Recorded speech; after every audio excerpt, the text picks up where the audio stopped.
Before we descend into the darkness, I want to ask a favour. If you enjoy this story, please use your hype points on this video. It helps the channel more than you possibly know. If you're listening on Spotify, leaving a review makes a massive difference.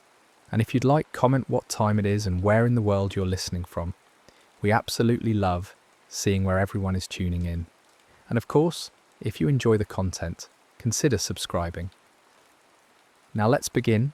The city of Bhopal rested in that particular stillness that belongs to the hours after midnight, when even the restless have found their way to sleep, and the air holds a quality of waiting. December had brought cooler nights to central India, and on this early morning of the 3rd, the temperature had dropped enough that families slept with windows closed or only slightly cracked, blankets pulled close against the chill. In the poorer neighbourhoods that sprawled near the northern edge of the city, where homes were built close together and walls were thin, people slept the deep sleep of those whose days demanded physical labour and whose rest was earned rather than merely taken. Children curled against their mothers. Men who worked the markets and the railways and the small factories scattered throughout Bhopal lay still after long shifts. The city's rhythm had slowed to almost nothing, just the occasional dog barking in the distance, the rare vehicle passing on an empty road, the soft sounds of a place temporarily at peace with itself. But not everything in Bhopal was sleeping. On the northern outskirts, past the neighbourhoods of small homes and winding lanes, past the railway tracks that cut through the city's geography like a scar, the Union Carbide India Limited pesticide plant continued its overnight operations. The facility sprawled across acres of industrial ground, a collection of tanks and pipes and processing units that had become part of Bhopal's landscape over the years since its construction. During daylight hours, the plant employed hundreds of workers, men who understood the rhythms of chemical production, the way farmers understand seasons. But at night, the facility ran with a skeleton crew, just enough people to monitor the systems and maintain the basic functions that couldn't simply be shut down when the sun went down. The plant had its own logic, its own necessities that didn't align with human schedules. Chemicals don't care what time it is. Processes that have been started must continue.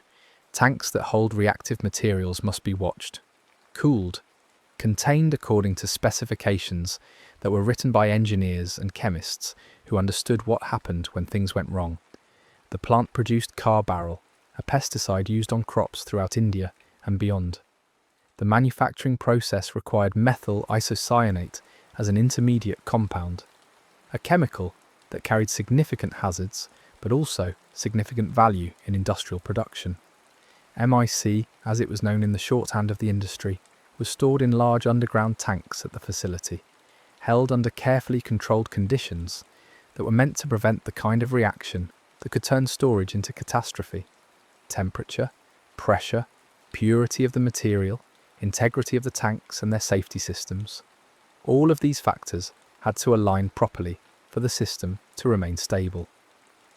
When everything worked as designed, the plant was simply another industrial facility doing the work of modern chemical production. When things began to drift from specification, the margin for error became thinner and thinner until it disappeared entirely.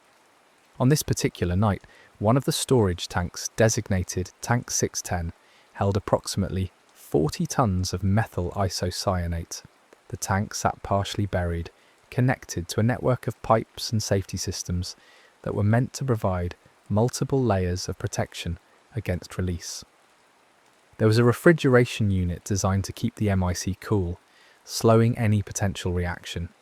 There was a vent gas scrubber meant to neutralize any gases that might escape through the pressure relief system. There was a flare tower where escaped gases could be burned off safely rather than released into the atmosphere. On paper, the design reflected an understanding of the risks involved in storing large quantities of a highly reactive chemical in a populated area. In practice, the reality inside the plant that night reflected something different. The refrigeration unit that should have been keeping Tank 610 cool had been shut down weeks earlier as a cost-saving measure. The vent gas scrubber that should have been ready to neutralize any escaped MIC had been undergoing maintenance and wasn't operational. The flare tower, the last line of defense for burning off any gases that made it past the other systems, was also not functioning properly. These were not sudden failures. They represented a gradual erosion of the protective layers that stood between normal operations and disaster, choices made over time that prioritized short-term savings over long-term safety, decisions that accumulated until the plant's actual condition diverged sharply from what its design specifications promised. When you ask why a disaster happened, you're almost never asking about a single moment. You're asking about months or years of small compromises that created the conditions where a trigger event could become a catastrophe. The workers on duty that night were experienced men who knew the plant's systems, but they were operating within constraints they didn't fully control. Staffing had been reduced, maintenance had been deferred, training programs had been shortened. The company that operated the plant had been facing financial pressures, and like many corporations confronting declining profits, it had responded by cutting costs in ways that made the balance sheets look better while making the actual operations more fragile. This is not unique to one company or one plant. It's a pattern that appears again and again in industrial disasters, a kind of institutional logic that treats safety systems as optional rather than essential, as overhead rather than protection. When nothing bad happens for a long time, it becomes easier to believe that nothing bad will happen, that the expensive precautions are excessive, that the warnings from safety engineers are overcautious. This is the trap of normalized risk, the psychological drift that makes danger invisible by making it routine. Around 11:30 that night, something began to go wrong in Tank 610.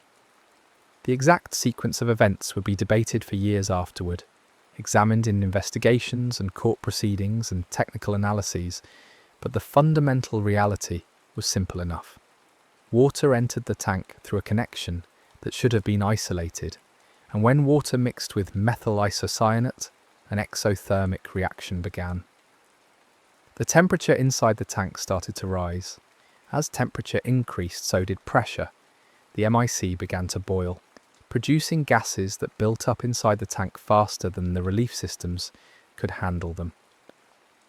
Under normal circumstances, this would have triggered multiple protective responses. The refrigeration system would have activated to cool the tank. The scrubber would have neutralized the gases venting through the relief valve. The flare tower would have burned off anything that made it past the scrubber. But none of these systems were functioning properly that night, which meant that as pressure built inside Tank 610, there was no effective way to stop what was about to happen. The workers in the plant noticed unusual readings sometime after midnight. Temperature and pressure in Tank 610 were climbing beyond normal ranges, but the initial response was shaped by the same normalization of risk that had created the vulnerable conditions in the first place. Alarms and unusual readings were not uncommon in industrial operations, and experienced workers develop a kind of practiced skepticism about every gauge fluctuation. Most anomalies resolve themselves or turn out to be instrumentation errors rather than genuine emergencies. So the first response was investigation rather than alarm, checking systems and looking for explanations that fit within the framework of normal operations. By the time it became clear that something genuinely catastrophic was developing inside Tank 610, the process was already beyond the point where the available responses could contain it. Pressure inside the tank continued to rise.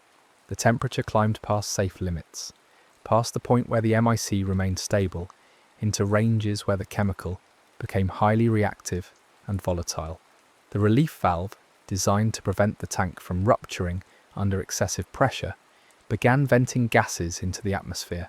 This was meant to be a safety feature, a controlled release that would prevent worse outcomes.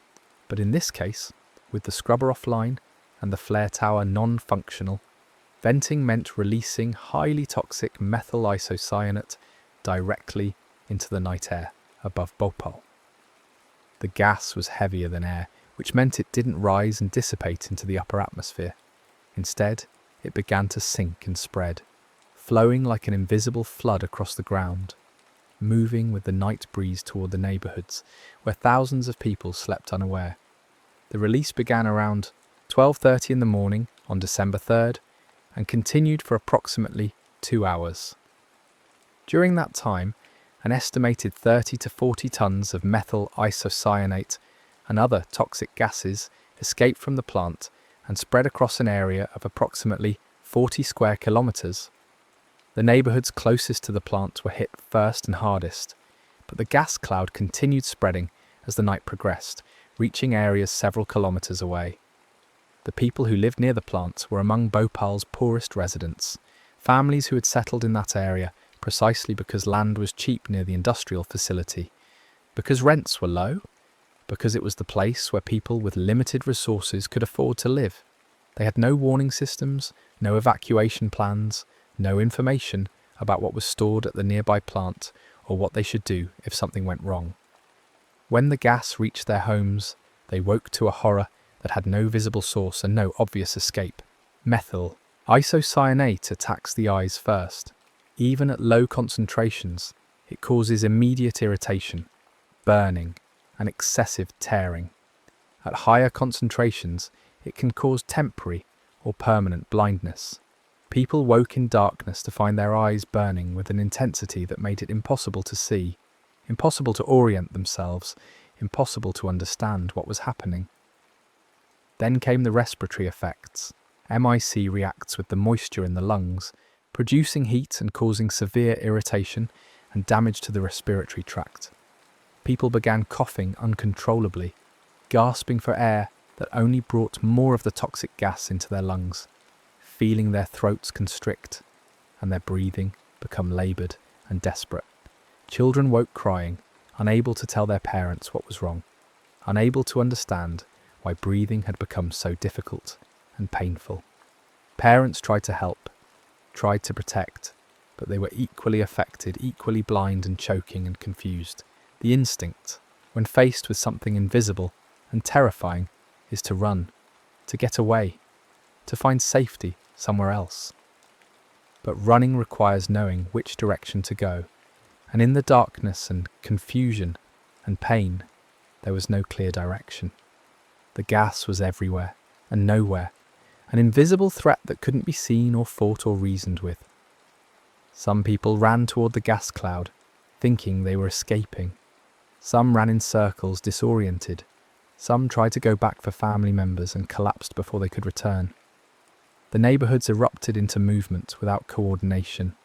Thousands of people fleeing their homes simultaneously, creating crowds that clogged narrow lanes and made organised evacuation impossible, even if there had been someone to organise it. The gas continued to spread, and as it moved, more neighbourhoods woke to the same nightmare. Families who had been sleeping peacefully minutes earlier found themselves in the middle of a medical emergency they couldn't understand. The elderly and the very young were hit hardest. Those with existing respiratory conditions found themselves in immediate crisis. But even healthy adults struggled to breathe, struggled to see, struggled to maintain any kind of rational thought while their bodies screamed that something was desperately wrong. Fear moves faster than information, and in those hours after midnight, fear was the only thing moving at all. There were no announcements, no sirens, no voice of authority explaining what was happening or what people should do. There was only the growing realization that the air itself had become dangerous, and that understanding arrived person by person, family by family, as the gas cloud expanded its reach. Some people tried to protect themselves with wet cloths over their faces, an instinct that turned out to be partially correct, but inadequately protective. Moisture could reduce some of the burning from the gas, but it couldn't filter out enough of the toxin to make breathing safe. Some people climbed to upper floors thinking the gas might stay low to the ground.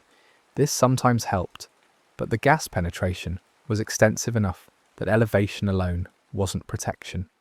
Some people stayed inside with doors and windows closed, which was probably the best available response, but many had already breathed enough of the gas to be seriously affected. And as the night progressed, the lack of any authoritative information meant that people were making life or death decisions based on guesswork and instinct, rather than knowledge about what they were actually facing. The hospitals began to fill around 1 a.m. At first it was a trickle, confused patients, arriving with burning eyes and respiratory distress, symptoms that might have indicated any number of things. But within an hour, the trickle had become a flood, hundreds and then thousands of people arriving at medical facilities that were designed to handle routine emergencies, not a mass casualty event involving an unknown toxic exposure. The doctors and nurses on duty that night faced an impossible situation. They didn't know what chemical had been released. They didn't know what treatments were indicated. They didn't know whether the exposure was ongoing or whether it had stopped. They had to treat symptoms they'd never seen in numbers that overwhelmed every available resource. Patients arrived unable to breathe properly, eyes streaming tears, coughing blood and mucus. Some were unconscious, some were convulsing, some had already stopped breathing by the time they arrived. The medical staff did what they could with what they had, administering oxygen to those who could still benefit from it, trying to stabilise the most critical cases, providing supportive care that addressed symptoms without being able to address the underlying chemical damage. Triage is never easy, but triage in the context of mass chemical exposure is particularly brutal because the tools that normally help doctors prioritise stable vital signs, good response to initial treatment, don't necessarily predict outcomes when the damage is chemical and still developing. The hospitals ran out of oxygen, they ran out of beds, they ran out of IV fluids and medications, they ran out of morgue space, patients lined the hallways, spilled out into courtyards, lay on the ground outside waiting for treatment that was hours delayed or never came. Family members who had accompanied the sick or injured became patients themselves as their own exposure symptoms worsened. Hospital staff continued working despite their own symptoms, despite burning eyes and difficulty breathing, because stopping meant abandoning people who desperately needed help. This is what emergency response looks like when the scale of the disaster exceeds the capacity of the system meant to handle it. Individuals doing everything possible while knowing it will never be enough. As dawn approached on December 3rd, the scale of what had happened began to come into focus. The streets near the plant were littered with bodies of people who had collapsed while trying to flee. Animals lay dead where they had fallen. Cows, dogs, birds, anything that had been breathing the air during those critical hours. The gas cloud had dissipated by sunrise, but the damage had been done. Thousands had been exposed. The exact number of deaths would be debated for years, but even the most conservative estimates placed the immediate death toll in the thousands, with thousands more dying in the days and weeks that followed. The broader impact, the hundreds of thousands who had been exposed to some degree, who would carry respiratory damage and other health effects for the rest of their lives, wouldn't be fully quantified for years. The city that woke on the morning of December 3rd was fundamentally changed. The sense of ordinary safety that had existed before, the assumption that home was a place of protection, had been shattered. People who had lived near the plant for years suddenly understood that they had been living adjacent to a danger they hadn't fully comprehended, that their proximity to industrial operations had carried a risk they had been neither informed about nor protected from. The disaster hadn't announced itself with visible warning signs or gradual escalation. It had arrived while people slept, turned the air toxic while they were at their most vulnerable, and left devastation before anyone understood what was happening. The investigation into how the disaster occurred began almost immediately, though the answers emerged slowly and through contested narratives.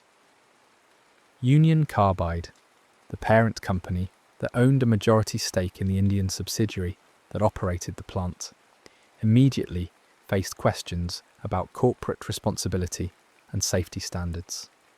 The company's initial response focused on theories that positioned the disaster as sabotage or isolated operator error rather than systemic failure. This is not unusual in corporate crisis response. The instinct to protect the organization from liability often takes precedence over transparent accounting of what went wrong. But as investigators examined the plant's conditions and operational history, a pattern emerged that made the systemic failures impossible to ignore. The refrigeration system for the MIC storage tanks had been shut down to save operating costs. This was a decision made at a management level, a choice that prioritized immediate financial savings over the safety margin the refrigeration provided. Without refrigeration, any reaction inside the tanks would progress faster and more violently because the temperature wasn't being actively controlled. The vent gas scrubber, which should have neutralized any MIC that escaped through the relief valve, had been taken offline for maintenance. The flare tower, the last line of defense for burning off escaped gases, wasn't functioning properly. The instrumentation and alarm systems were known to be unreliable. Staffing had been cut to levels that made it difficult to respond effectively to abnormal situations. Maintenance had been deferred on multiple systems. Training for workers had been reduced. Each of these issues individually might have been manageable. Safety systems are designed with redundancy precisely because no single protection is perfect. But when multiple protective layers fail simultaneously, the system becomes vulnerable in ways that the original design never intended. This is what engineers call a common cause failure, when the same underlying problem affects multiple safety systems at once. In Bhopal, the common cause was cost-cutting pressure that degraded multiple protections simultaneously, creating a situation where there was no effective backup when things began to go wrong in Tank 610.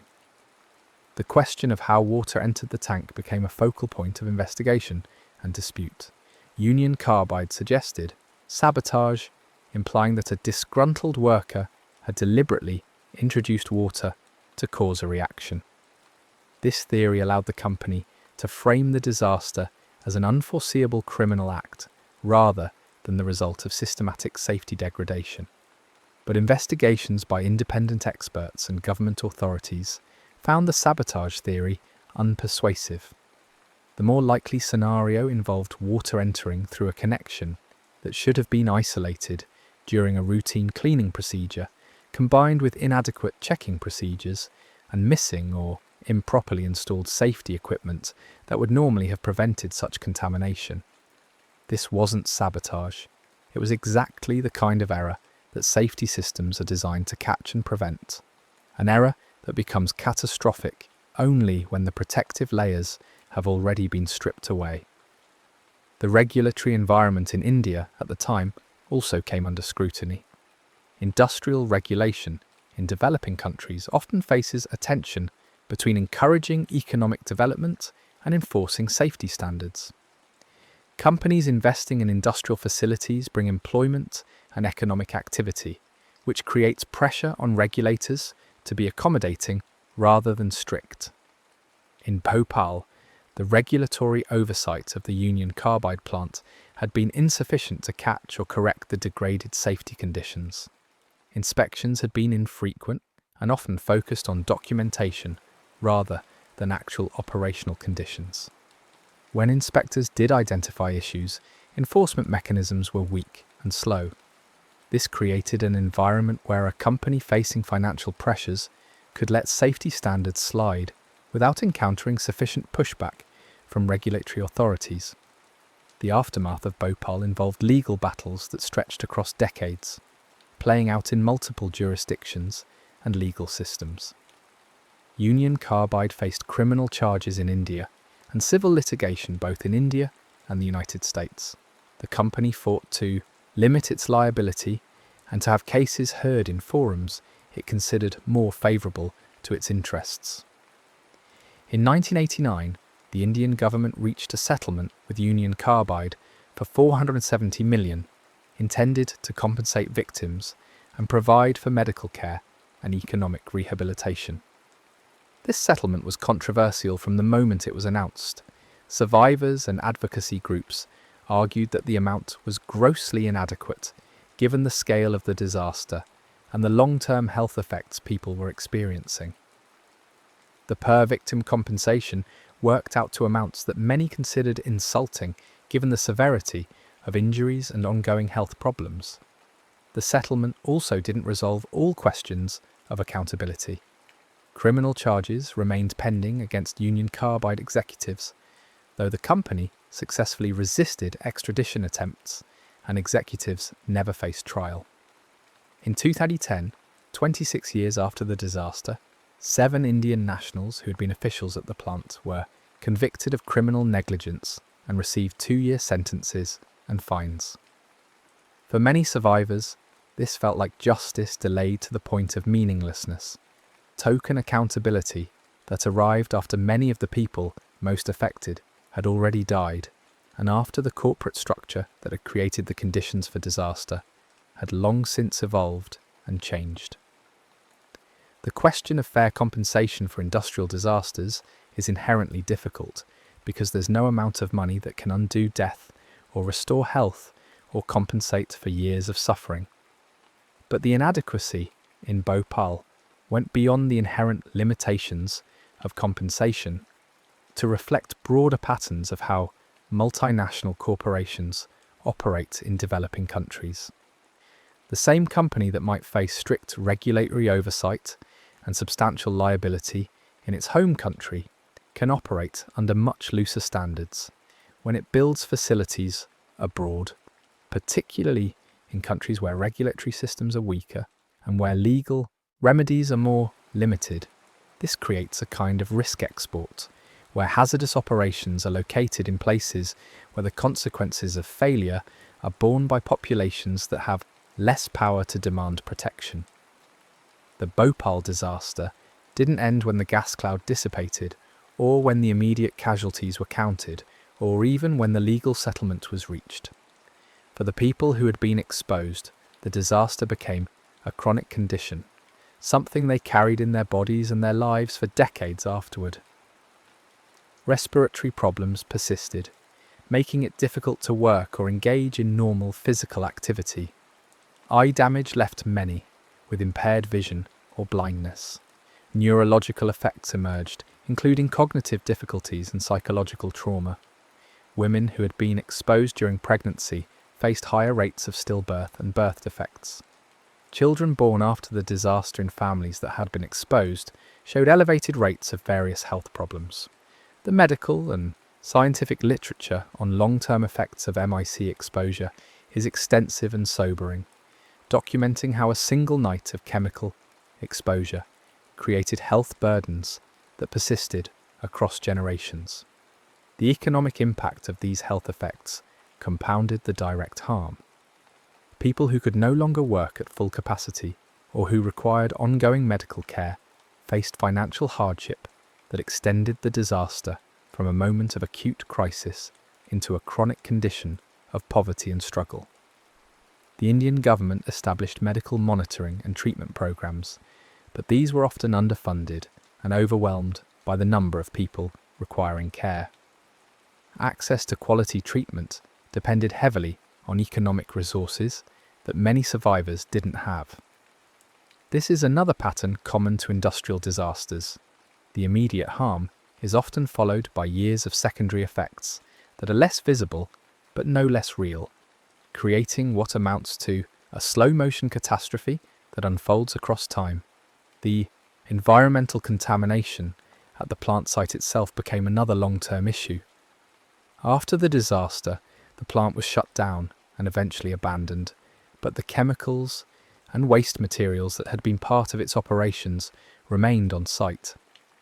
Soil and groundwater contamination around the facility created ongoing exposure risks for people living in the area.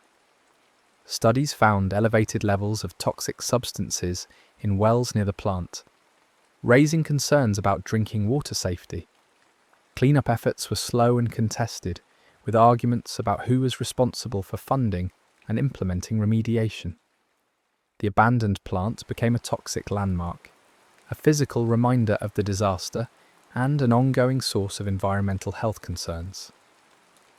The delay in cleanup reflected broader problems with environmental remediation in cases involving multinational corporations and complex liability questions.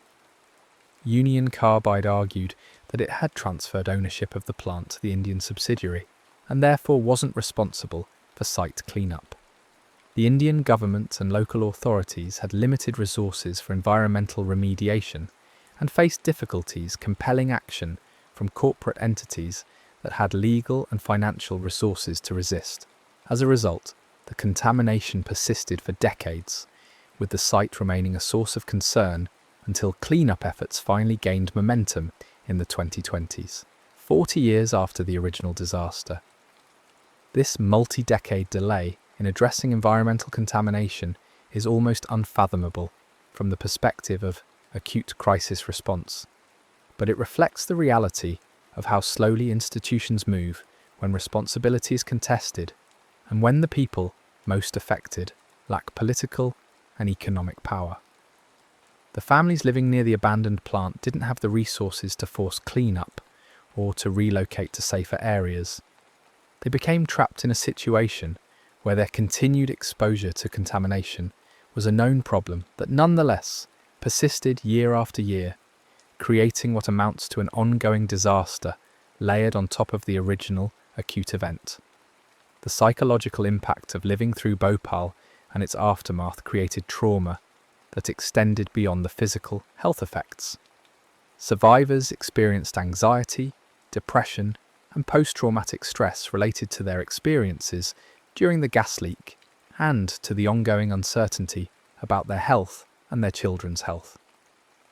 The sense of betrayal that they had been living near a danger they hadn't been warned about, that safety systems had failed, that compensation had been inadequate, that cleanup had been delayed for decades, created a deep distrust of institutions and corporations.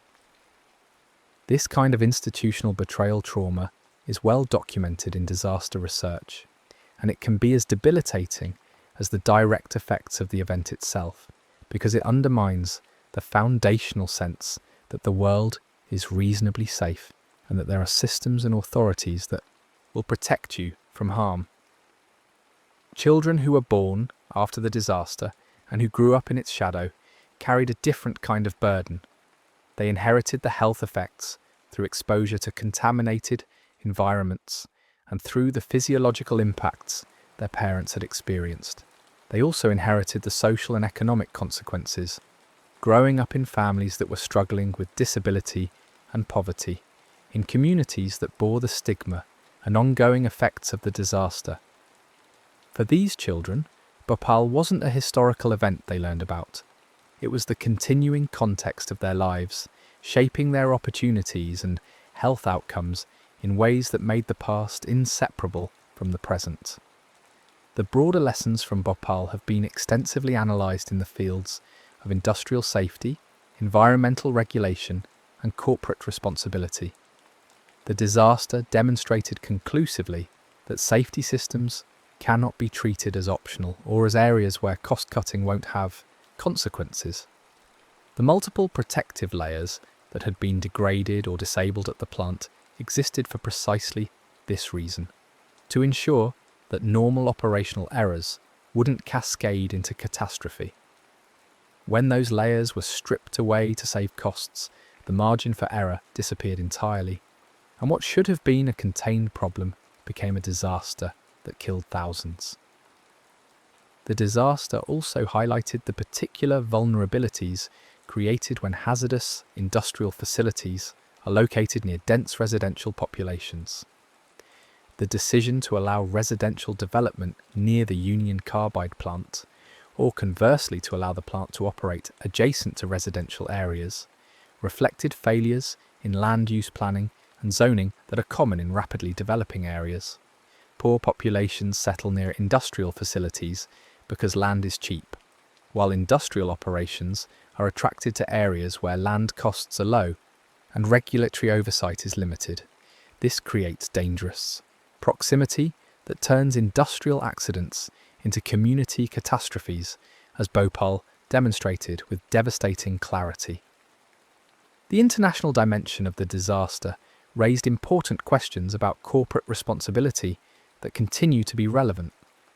Should a multinational corporation be held to the same safety standards across all its operations, or is it acceptable for standards to vary based on local regulatory requirements? If a disaster occurs at a facility operated by a foreign subsidiary, what is the parent company's responsibility? How should compensation be determined when the disaster occurs in a developing country where life and health might be valued differently in economic terms than in wealthier nations? Bhopal became a case study in corporate globalization and its hazards, illustrating how profit-seeking enterprises could externalize risks onto vulnerable populations while limiting their exposure to accountability. The regulatory changes that followed Bhopal were significant but unevenly implemented. In India, new regulations required industries handling hazardous substances to develop emergency response plans and to inform nearby communities about the chemicals being stored and the risks they posed. The principle of community right to know, the idea that people living near industrial facilities should have access to information about what hazards they might face, gained legal recognition in the aftermath of the disaster. Similar regulatory changes occurred in other countries, particularly regarding the storage of large quantities of hazardous chemicals near populated areas. These changes reflected a recognition that the regulatory approach to industrial hazards had been inadequate and needed to be strengthened. However, regulatory reform is only as effective as its implementation and enforcement. In many parts of the world, including India, the gap between regulations on paper and actual enforcement remains substantial. Industrial facilities might technically comply with reporting requirements while still operating with safety margins that were dangerously thin.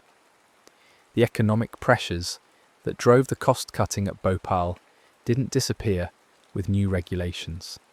They simply created incentives to find new ways to minimize expenses while maintaining the appearance of compliance.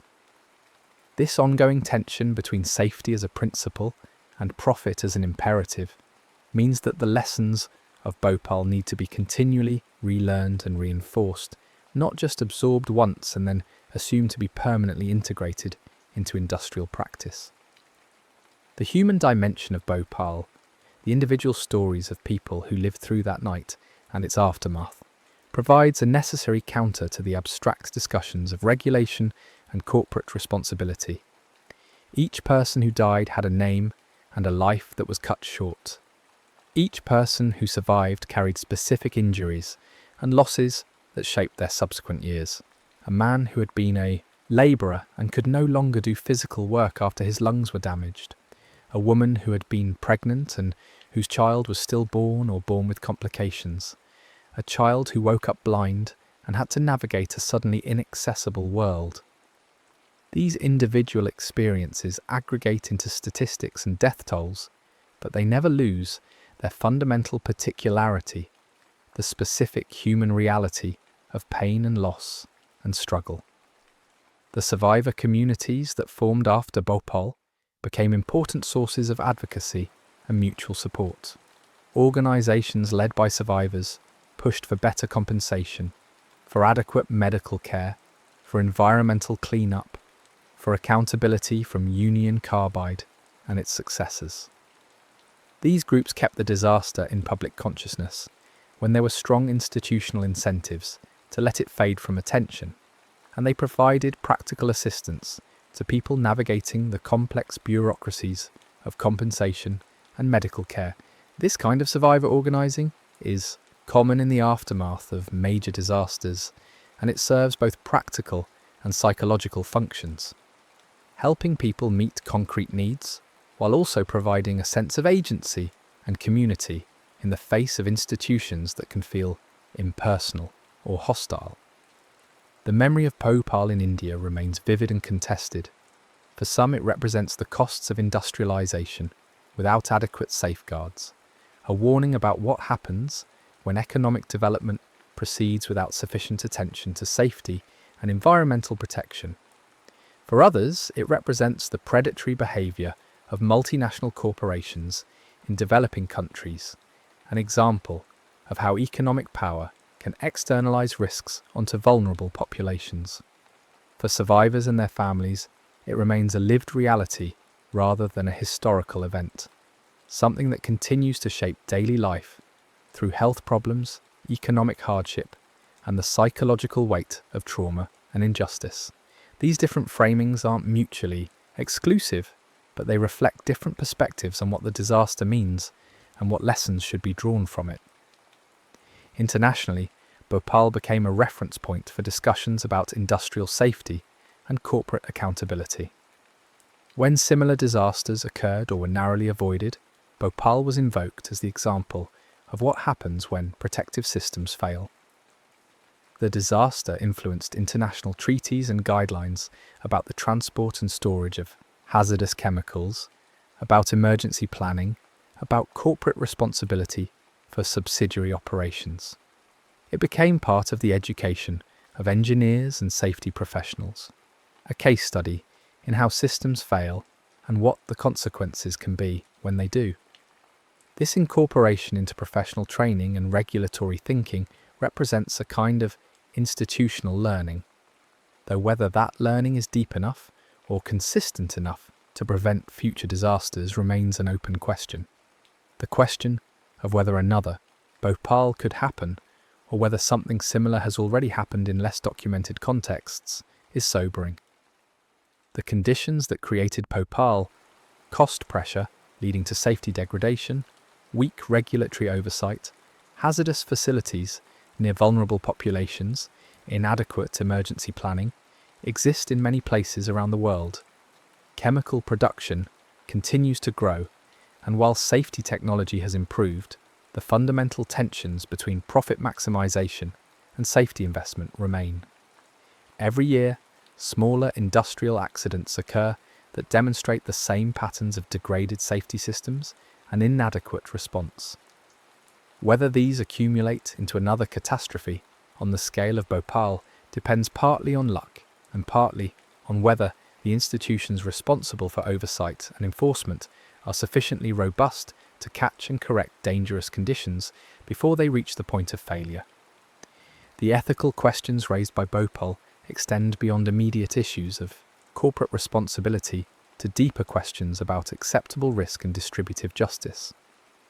How much risk should communities near industrial facilities be expected to accept? How should the benefits of industrial production be weighed against the risks of catastrophic failure? When risks and benefits are distributed unequally, with profits accruing to distant shareholders, while risks are borne by nearby residents, what obligations do corporations and governments have to address that inequality? These questions don't have simple answers, but Bhopal insists that they be asked and confronted honestly, rather than ignored or papered over with technical assurances that later prove inadequate. The decades that followed Bhopal saw some improvements in industrial safety practices and some strengthening of regulatory oversight, but also continued instances of industrial accidents and environmental disasters that demonstrated ongoing failures to implement the lessons that should have been learned. Each new disaster became its own case study, its own moment of outrage and investigation and reform promises. The pattern suggests that the institutional forces that created the conditions for Bhopal are resilient and resistant to fundamental change, that the same economic pressures and organisational dynamics that led to safety degradation in 1984 continue to operate in contemporary industrial operations. Constrained somewhat by stronger regulations, but not eliminated, for the people of Bhopal, the trajectory from that night in December 1984 to the present represents not a single disaster, but an ongoing crisis with multiple phases. The acute phase of the gas leak and immediate deaths. The subacute phase of treating survivors and counting casualties. the chronic phase of living with long-term health effects and economic hardship, the multi-generational phase of children and grandchildren dealing with inherited health problems and environmental contamination, the justice-seeking phase of legal battles and advocacy for compensation and clean-up. Each phase brought its own challenges and disappointments, its own moments of hope and frustration. The disaster that happened in one night created ripples that extended across 40 years and counting, touching lives that hadn't even begun when the gas first escaped from tank 610. The question of closure, whether there can be an end to the Bhopal disaster, is complicated by the ongoing nature of its effects. While no new acute exposures are occurring from the original gas leak, the environmental contamination continues to create exposure pathways. Health effects from the original exposure persist in survivors who are now entering old age with compromised respiratory systems and other chronic conditions. The economic impacts continue through reduced earning capacity and ongoing medical costs. The psychological trauma persists in memories and in the anxiety about health and about whether justice was ever truly served. Closure would require not just the passage of time, but the resolution of all these ongoing effects, a threshold that has not been reached and may never be fully achieved. The commemoration of Bhopal each December 3rd serves multiple purposes. It honours those who died and those who survived. It keeps the disaster in public consciousness, resisting the tendency of historical events to fade from collective memory. It provides an occasion for renewed advocacy around ongoing issues of compensation, medical care, and environmental cleanup. It reminds policymakers and corporate executives that disasters are not simply absorbed and forgotten, but continue to resonate in the communities they affected. These annual commemorations are both memorials and protests, looking backward at what happened while also pressing forward on what still needs to be done.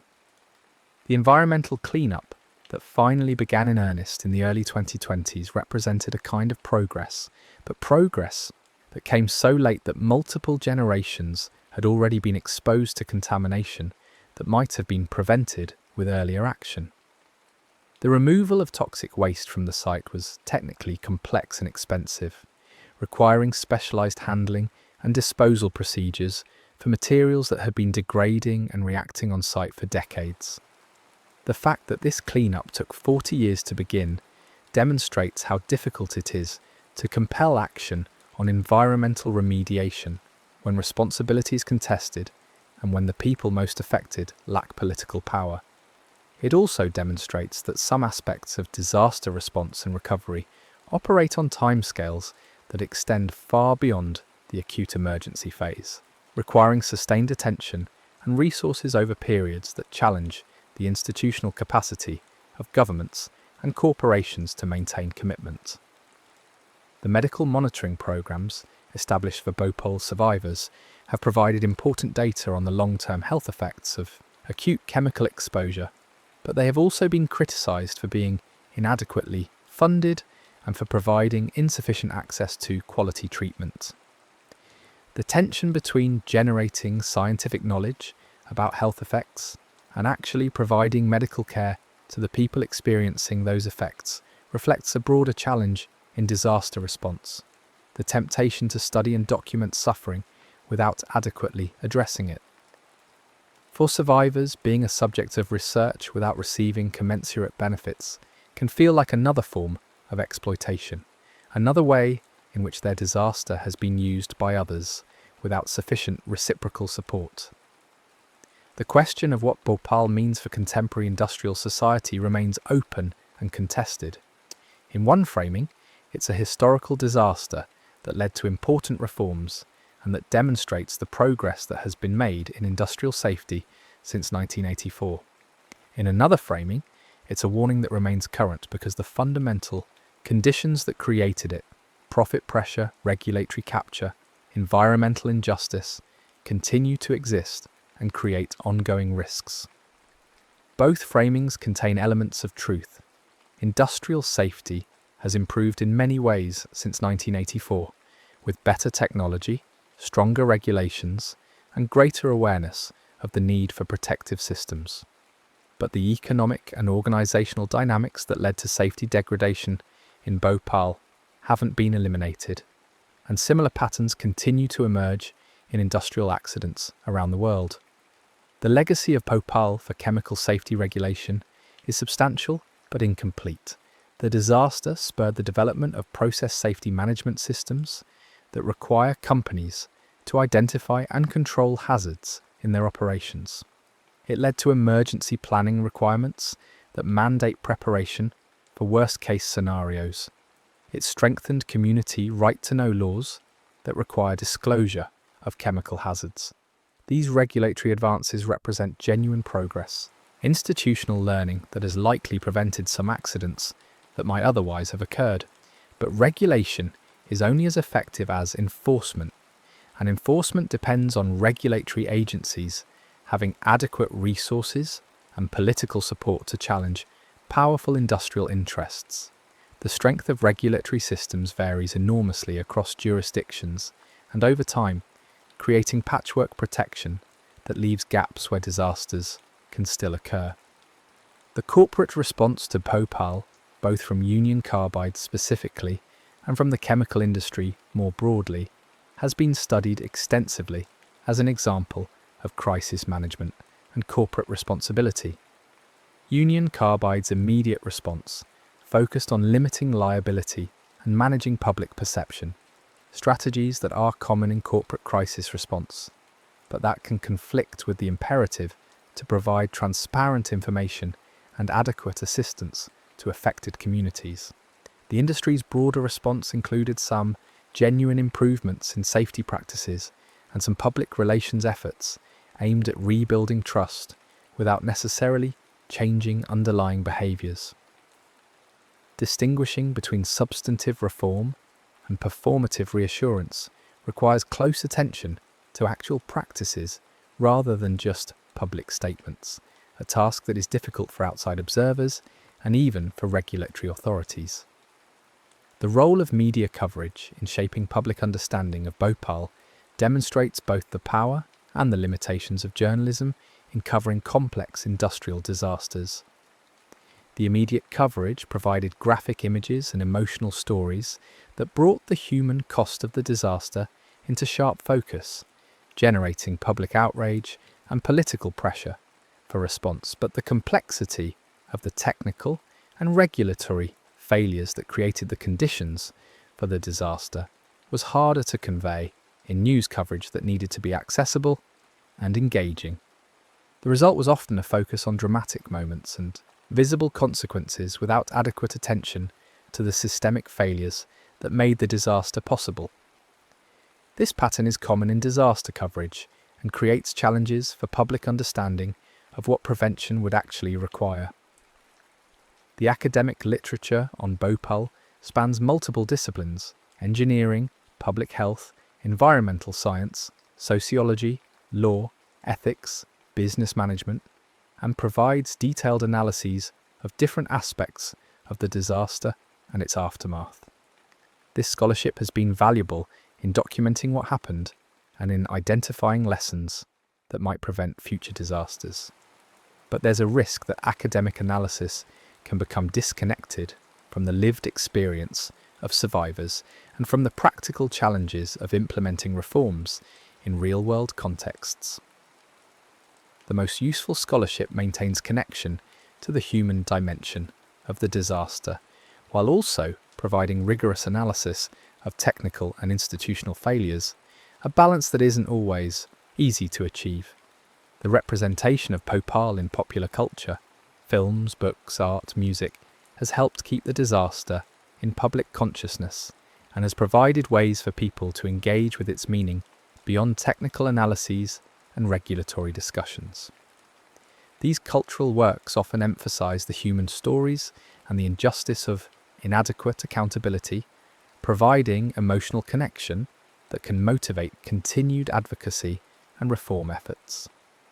At the same time, cultural representation risks simplifying complex realities or focusing on aspects that are dramatically compelling rather than analytically important.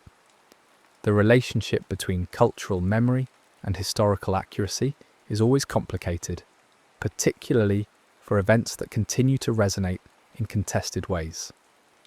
The comparison between Bhopal and other industrial disasters reveals both common patterns and important differences.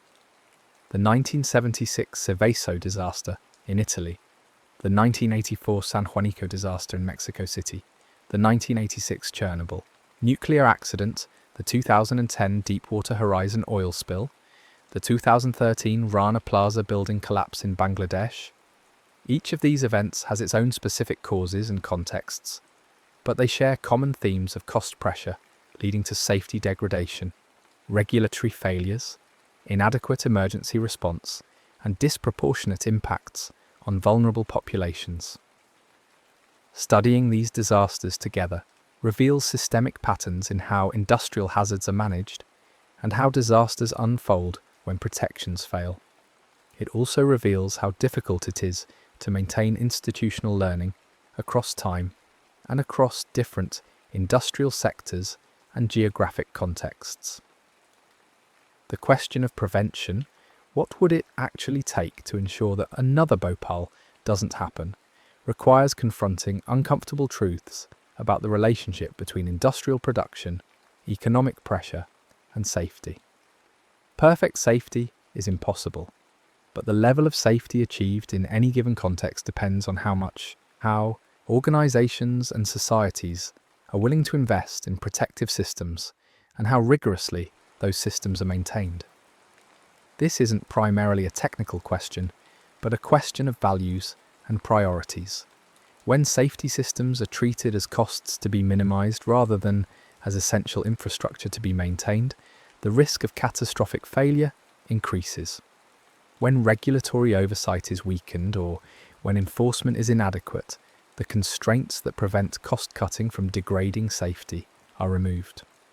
Prevention requires sustained commitment to safety as a fundamental value, backed by institutional structures that can resist the constant pressure to prioritize short-term profit over long-term protection. The international dimension of industrial safety has become increasingly important as global supply chains and multinational corporate structures make it possible for companies to locate hazardous operations in jurisdictions with weaker regulations and enforcement. This creates opportunities for regulatory arbitrage, where companies seek out locations where they can operate with lower safety standards and less oversight. Preventing disasters in this context requires international cooperation and standards that create baseline protections regardless of location, preventing a race to the bottom where safety is sacrificed for competitive advantage. The development of such international standards has been slow and incomplete, constrained by national sovereignty concerns and by resistance from industries that benefit from regulatory variation. The climate crisis adds another dimension to industrial safety concerns, as extreme weather events and environmental changes can stress industrial systems and create new failure pathways.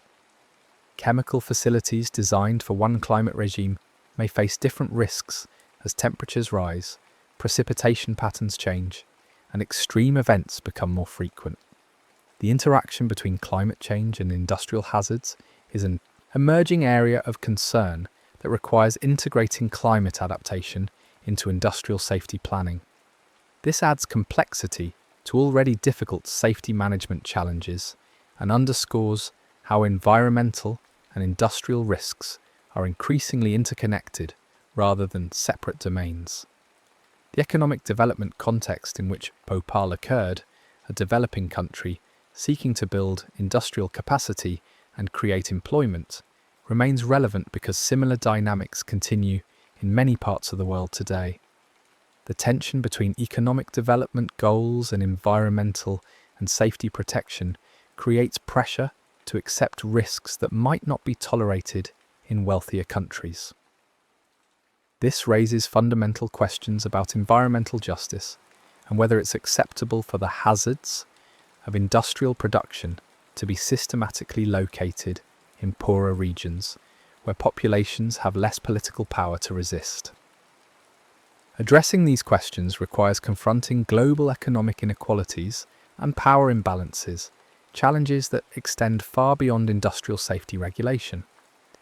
The role of technology in improving industrial safety is significant but not deterministic.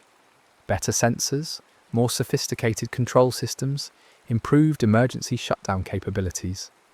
These technological advances can provide better protection against the kind of failures that occurred at Bhopal.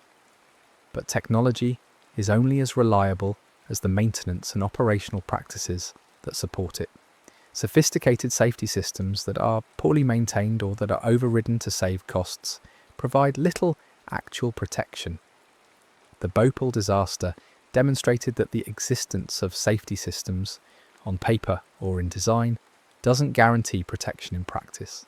This remains true in contemporary operations, where advanced technology must be coupled with strong safety culture and adequate resources to provide genuine protection.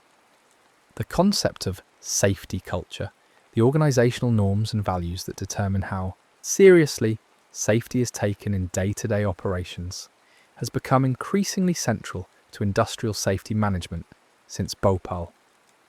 A strong safety culture treats safety as a core value rather than as a compliance requirement, encourages workers to report concerns without fear of retaliation, and ensures that safety considerations are weighted seriously in decision-making at all levels.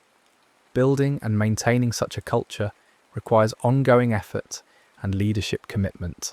It cannot be created through policy documents alone. The degradation of safety culture at the Bhopal plant reflected broader organizational dynamics, where cost pressure and production demands took precedence over safety concerns, a pattern that can emerge in any organization unless actively resisted. The trauma experienced by emergency responders and medical personnel who dealt with the immediate aftermath of Bhopal is often overlooked in discussions focused on community impact, but it represents another dimension of the disaster's human cost. The doctors and nurses who worked through that night and the days that followed, treating patients they often couldn't save, witnessing suffering on a scale they had never encountered and were not equipped to handle, carried their own psychological burdens afterward. The experience of trying to provide care in overwhelming circumstances, of making impossible triage decisions, of working to exhaustion while knowing it wasn't enough. These create lasting trauma for caregivers, as well as for the direct victims of the disaster. The question of accountability for industrial disasters, like Bhopal, involves multiple levels: individual, organizational, and systemic. Individual accountability focuses on specific people whose decisions or actions contributed to the disaster, and it provides a kind of moral satisfaction to identify wrongdoers and impose consequences. But individual accountability can obscure broader organizational and systemic failures that created the context in which those individual decisions made sense or seemed necessary. The managers who decided to shut down the refrigeration system were responding to organizational pressures and financial constraints, not acting out of individual malice. This doesn't excuse the decision, but it suggests that preventing similar disasters requires addressing the organizational and economic structures that create pressure for such decisions, not just holding individuals accountable after the fact. The long delay between the disaster and criminal convictions, 26 years, illustrates how difficult it can be to achieve accountability through legal systems, particularly when powerful corporate entities are involved and when jurisdictional questions complicate proceedings.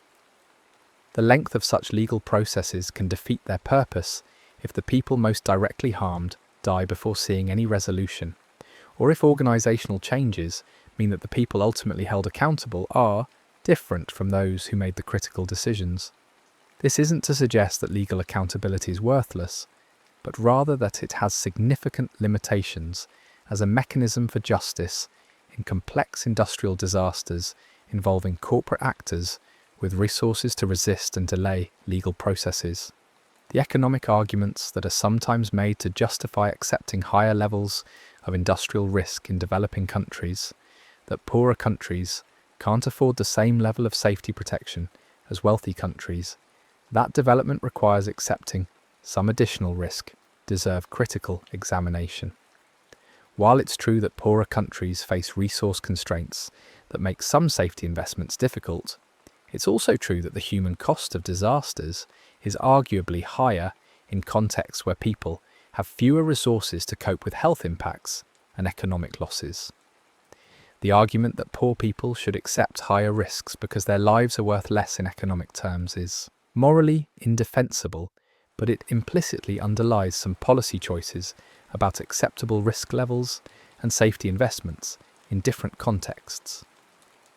The role of local communities in monitoring and responding to industrial hazards has gained recognition since Bhopal as a valuable complement to government regulation.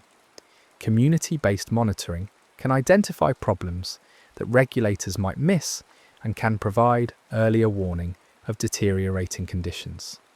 Empowering communities with information about local hazards and with mechanisms to demand action when they observe concerning conditions creates additional layers of oversight beyond formal regulatory systems.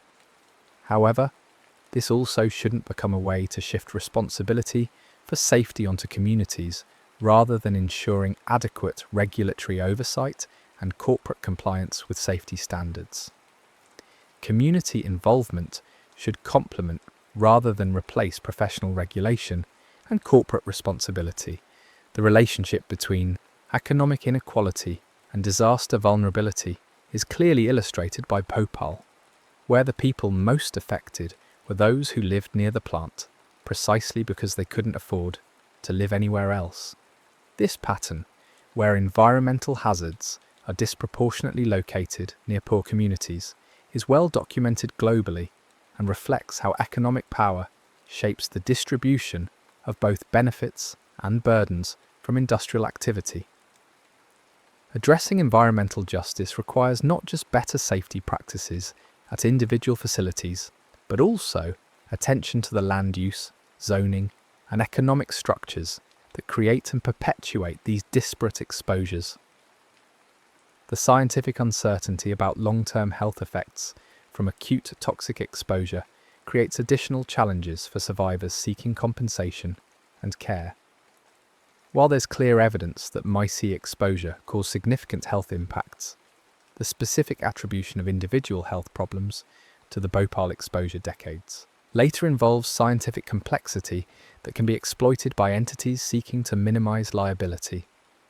The burden of proof required in legal and compensation systems often falls on survivors to demonstrate causation, a burden that can be difficult to meet when dealing with health effects that have multiple potential causes. This asymmetry, where uncertainty is resolved in favour of those with resources and legal sophistication rather than those who suffered harm, represents another dimension of injustice in disaster response. The psychological impact of living with ongoing uncertainty about health, about contamination, about whether adequate care and compensation will be provided, creates a kind of chronic stress that compounds the direct effects of exposure. This uncertainty isn't just an individual psychological state, but a social condition created by institutional failures to provide clear information, adequate support, and timely resolution of outstanding issues.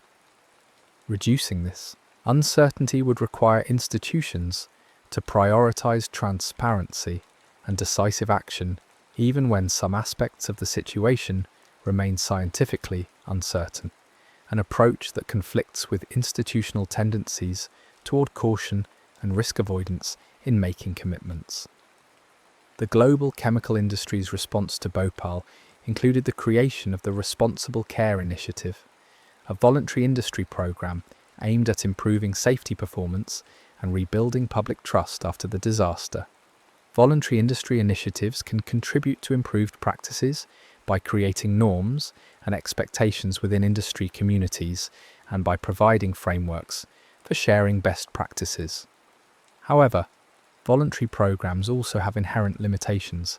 They depend on industry commitment that can waver when it conflicts with cost considerations. They lack the enforcement mechanisms of regulation, and they can serve public relations purposes without fundamentally changing behaviours. The effectiveness of voluntary initiatives needs to be assessed based on actual performance rather than on programme descriptions and commitments. The interplay between different types of regulation, performance-based standards that specify outcomes versus prescriptive standards that specify required practices, has implications for preventing disasters like Bhopal. Performance-based regulation gives companies flexibility in how they achieve safety goals, but requires sophisticated monitoring to ensure that outcomes are actually being met. Prescriptive regulation provides clearer requirements, but can become outdated as technology and practices evolve. The optimal regulatory approach likely involves elements of both, adapted to specific contexts and risks. What's clear from Bhopal is that regulations must be actually enforced to be effective, and that enforcement requires adequately resourced regulatory agencies with technical expertise and political support to challenge powerful industrial actors. The AOI, emotional labour of survivors in repeatedly telling their stories, participating in commemorations, engaging with researchers and journalists, pursuing legal and advocacy efforts. This work is often invisible, but it's essential to maintaining public consciousness of the disaster and pressure for ongoing response. This labour is typically uncompensated and can be emotionally costly, requiring people to relive traumatic experiences for the benefit of public education and advocacy. Recognising and supporting this work is one way that institutions and individuals who care about learning from Bhopal can demonstrate respect for survivors and acknowledgement of their ongoing contributions. The challenge of maintaining institutional memory and learning over time is illustrated by the way that safety lessons from Bhopal have sometimes been forgotten or ignored in subsequent industrial operations. Organisations and industries turn over personnel, leadership changes bring different priorities, economic pressures create temptations to cut costs in ways that previous experience showed were dangerous. Sustaining safety performance requires active effort to maintain institutional knowledge and commitment, not just a one-time response to a disaster. This is difficult in practice because the urgent often drives out the important, and because the absence of disasters can create complacency about safety rather than validation that protective systems are working. The broader questions about industrial society that Bhopal raises about how to balance the benefits of chemical production against the risks, about whether current approaches to managing industrial hazards are adequate, about what obligations corporations and governments have to protect vulnerable populations, don't have simple answers, but Bhopal insists that they be grappled with seriously rather than avoided or assumed to have been resolved. The disaster represents a kind of worst case that reveals what's at stake when industrial hazards are poorly managed, providing both motivation and warning for continuing efforts to improve safety and accountability. The people who died in Bhopal and those who survived with lasting harm deserve to be remembered, not just as statistics or as examples in safety training, but as individuals whose lives had value and meaning independent of what their tragedy can teach others. This tension between learning from disaster and respecting the humanity of those who suffered is always present in how disasters are commemorated and studied. The most ethical approach to engaging with Bhopal holds both imperatives: rigorous analysis of what went wrong and how to prevent recurrence, coupled with recognition of and respect for the human beings whose suffering provides the impetus for for that analysis. The night of December 2nd to 3rd, 1984, lasted only hours, but its effects have now extended across 4 decades and will likely persist for years to come. The gas cloud dispersed, the immediate crisis passed, the dead were buried, the survivors went on living. But the disaster created a permanent mark, a before and after in Bhopal's history and in the broader history of industrial safety and environmental justice. The story that began with a sleeping city and a plant where protective systems had been degraded beyond their capacity to protect continues through legal battles and medical monitoring programs and environmental cleanup efforts and annual commemorations and ongoing struggles for justice and care. It continues in the bodies of aging survivors and in the lives of children born into communities still dealing with the disaster's aftermath. It continues in the regulatory frameworks and corporate policies that were influenced, even if incompletely, by the lessons of what happened when things went catastrophically wrong in Bhopal. The darkness that enveloped Bhopal that night was both literal and metaphorical. The physical darkness of the hours before dawn when the gas leak occurred, and the darkness of ignorance and vulnerability that left people unable to understand what was happening or how to protect themselves. In the 40 years since, some light has been brought to that darkness through investigation and advocacy and reforms, but shadows remain in the ongoing health effects, the environmental contamination that persisted for decades, the inadequacy of accountability and compensation, the possibility that similar disasters could occur elsewhere if the same pressures and failures align again. The work of remembering Bhopal and learning from it is not complete as long as these shadows persist, as long as industrial hazards continue to threaten vulnerable populations, as long as the economic and organisational dynamics that created the conditions for disaster remain active in contemporary industrial operations. The invisible storm that struck Bhopal that night carried lessons about the nature of industrial risk, about the fragility of protective systems, about the vulnerability of people who live in proximity to hazards they may not fully understand and certainly don't control. These lessons remain relevant because the conditions they describe, industrial production involving hazardous materials, economic pressures that create incentives to reduce costs, populations living near facilities without adequate protection or information, continue to exist. Whether future generations will face their own versions of Bhopal depends on whether the institutions responsible for safety and oversight maintain the commitment and resources necessary to prevent the kind of systematic degradation of protections that created the vulnerability in 1984. The story of Bhopal is simultaneously a historical event that occurred on a specific night in a specific place, and an ongoing warning about what can happen when the protection of human life and health is subordinated to other concerns in the operation of hazardous industrial systems. The next story is about to begin. Please relax and enjoy. The evening settled over the villages the way it always did, quietly, with the kind of familiarity that makes you stop noticing the details.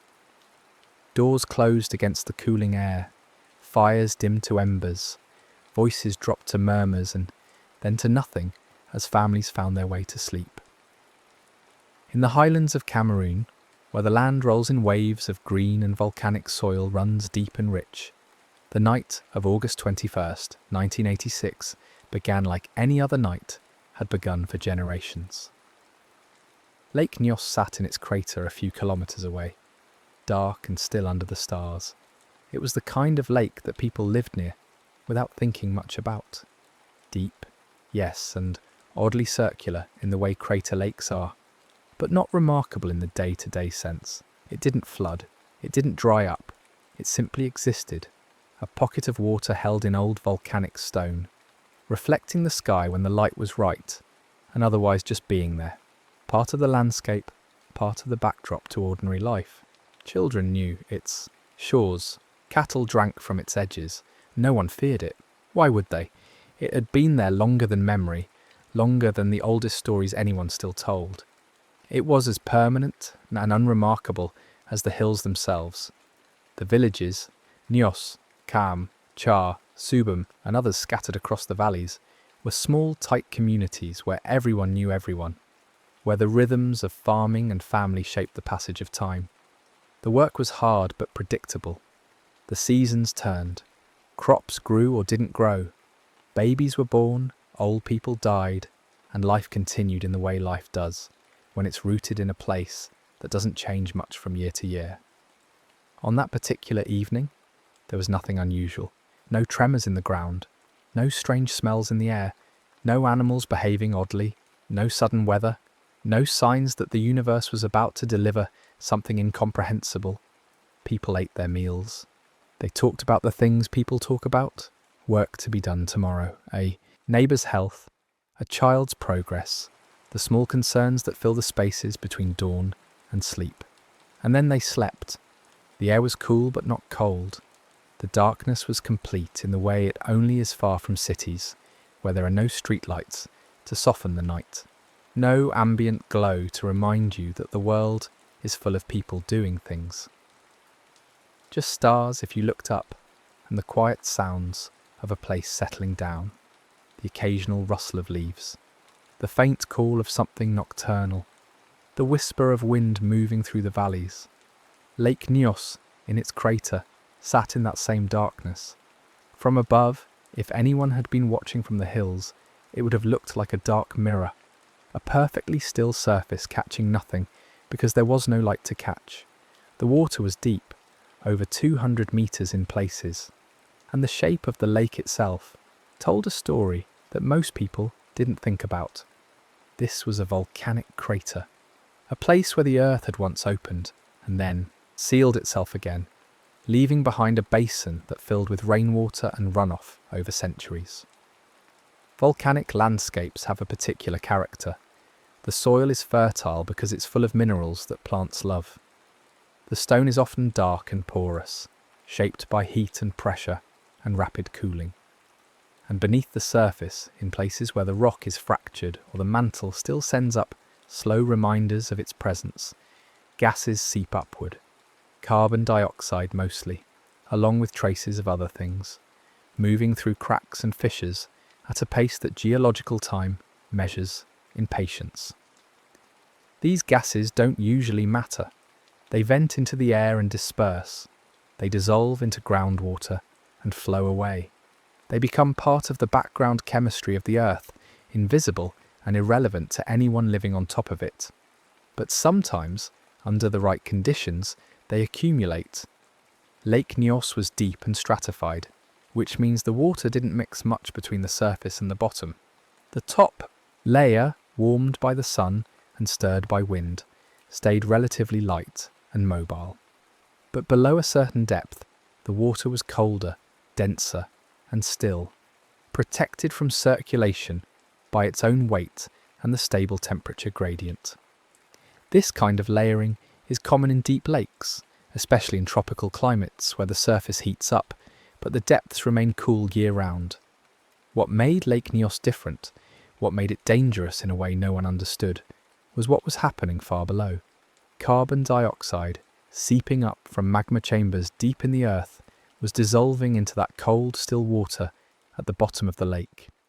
And because of the pressure at depth, because of the weight of all that water pressing down, the lake could hold an astonishing amount of gas in solution. Far more than seemed possible. Far more than the surface would ever suggest. It was like a sealed bottle of soda, holding carbonation under pressure. Stable, harmless, until something disturbed it. The people, sleeping in the villages that night, had no concept of any of this. How could they? The science of limnic eruptions, the term that would later be used to describe what was about to happen, wasn't widely understood, even by scientists, in 1986.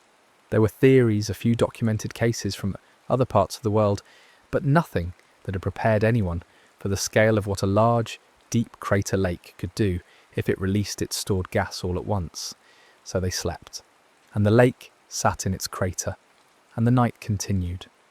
Sometime after 9 in the evening, though the exact moment would never be known with certainty, something changed. It might have been a landslide, a small one, a shift of rock or soil from the steep crater walls slipping into the water.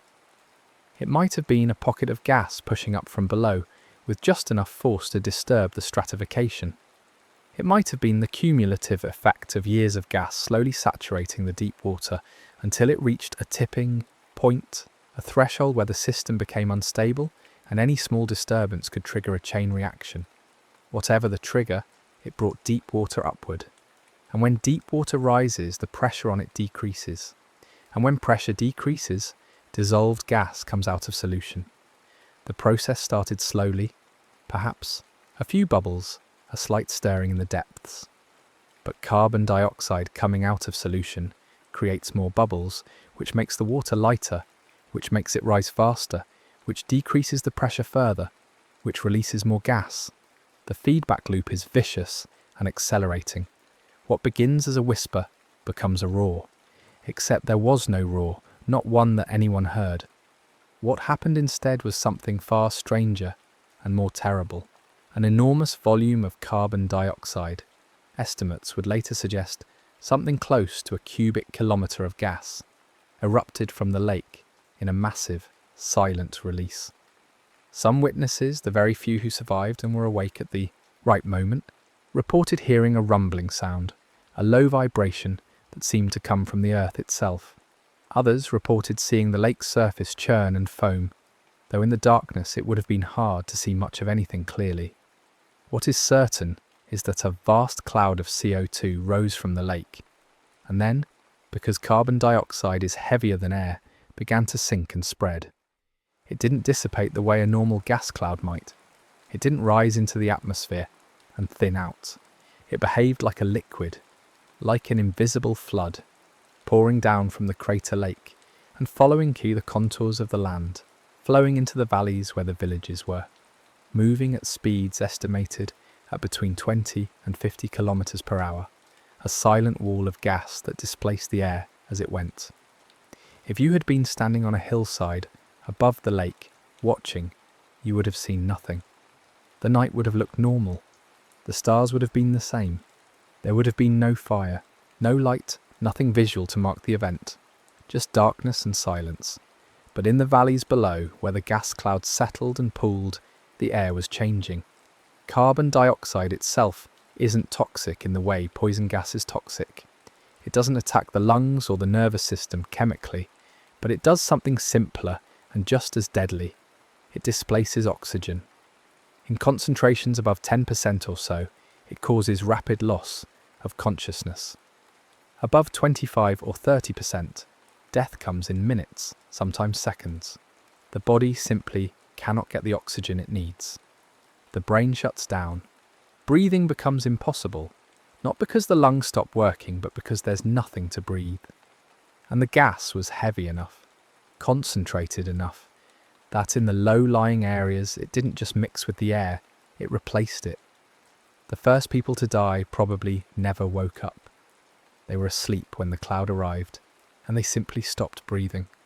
There would have been no pain, no awareness, no chance to understand what was happening. Just sleep, and then nothing. Others might have woken to a feeling of suffocation, a desperate gasping confusion in the darkness, trying to understand why the air had stopped working. Some might have tried to run, to get outside, to find help, but the gas was everywhere in the valleys, and running doesn't help when there's nowhere to run to, when the thing killing you is invisible and all around you. Animals died the same way. Cattle, goats, dogs, birds, insects, anything that needed to breathe. The gas didn't distinguish between species or age or anything else. It simply removed the possibility of breath. By some estimates, the cloud persisted for hours, slowly dispersing as it spread over a wider area, thinning and mixing with the air until the concentrations dropped below lethal levels. But for the critical first hour or two, in the valleys directly below the lake, the air was simply gone. When dawn came, it revealed a scene that felt wrong, in a way that's hard to articulate. The villages looked normal. The houses were intact. There had been no fire, no flood, no visible destruction. Doors were closed the way they'd been closed the night before. Belongings were where they'd been left. The physical world was undisturbed, but the people were gone. The first survivors to emerge, those who had been on higher ground or far enough from the valleys to escape the worst of the cloud, moved through the villages in a kind of stunned disbelief. They found families in their homes, lying as if asleep. They found neighbours in doorways, collapsed, as if they'd been trying to get outside. They found livestock dead in their pens, birds fallen in mid-flight, insects lifeless on the ground, and everywhere the terrible silence. No crying children, no roosters announcing the morning, no sounds of life resuming the way it should after a normal night. Just the absence of those sounds, which was somehow louder than any noise could have been. The confusion was profound. How do you make sense of a disaster that leaves no evidence of itself? There were no wounds to examine, no wreckage to point to, no obvious cause that fit any pattern people knew. Some thought it might have been a poison gas attack, though who would attack remote villages and why was impossible to say. Others wondered if it was some kind of curse or supernatural event, because what else could explain such a thing? The survivors did what people do in the aftermath of incomprehensible tragedy. They tried to help. They moved through the villages, calling out names, checking homes, hoping against hope to find someone else alive. They began the grim work of understanding the scale of what had happened, though the full count would take days to establish. The numbers, when they finally came together, were staggering. More than 1,700 people dead, thousands of animals dead, entire communities effectively erased in a single night. And still, no one knew why. Word spread slowly at first, limited by the remoteness of the area and the lack of communication infrastructure. But when news of the disaster finally reached the outside world, it brought scientists, government officials, journalists, and aid workers rushing to the region. The international response was swift, driven both by humanitarian concern and by a deep scientific puzzlement. What could possibly cause this? The early theories were all over the map. Some thought it might have been a volcanic eruption releasing toxic gases, though there was no evidence of any volcanic activity, no lava, no ash, no seismic events that would indicate an eruption.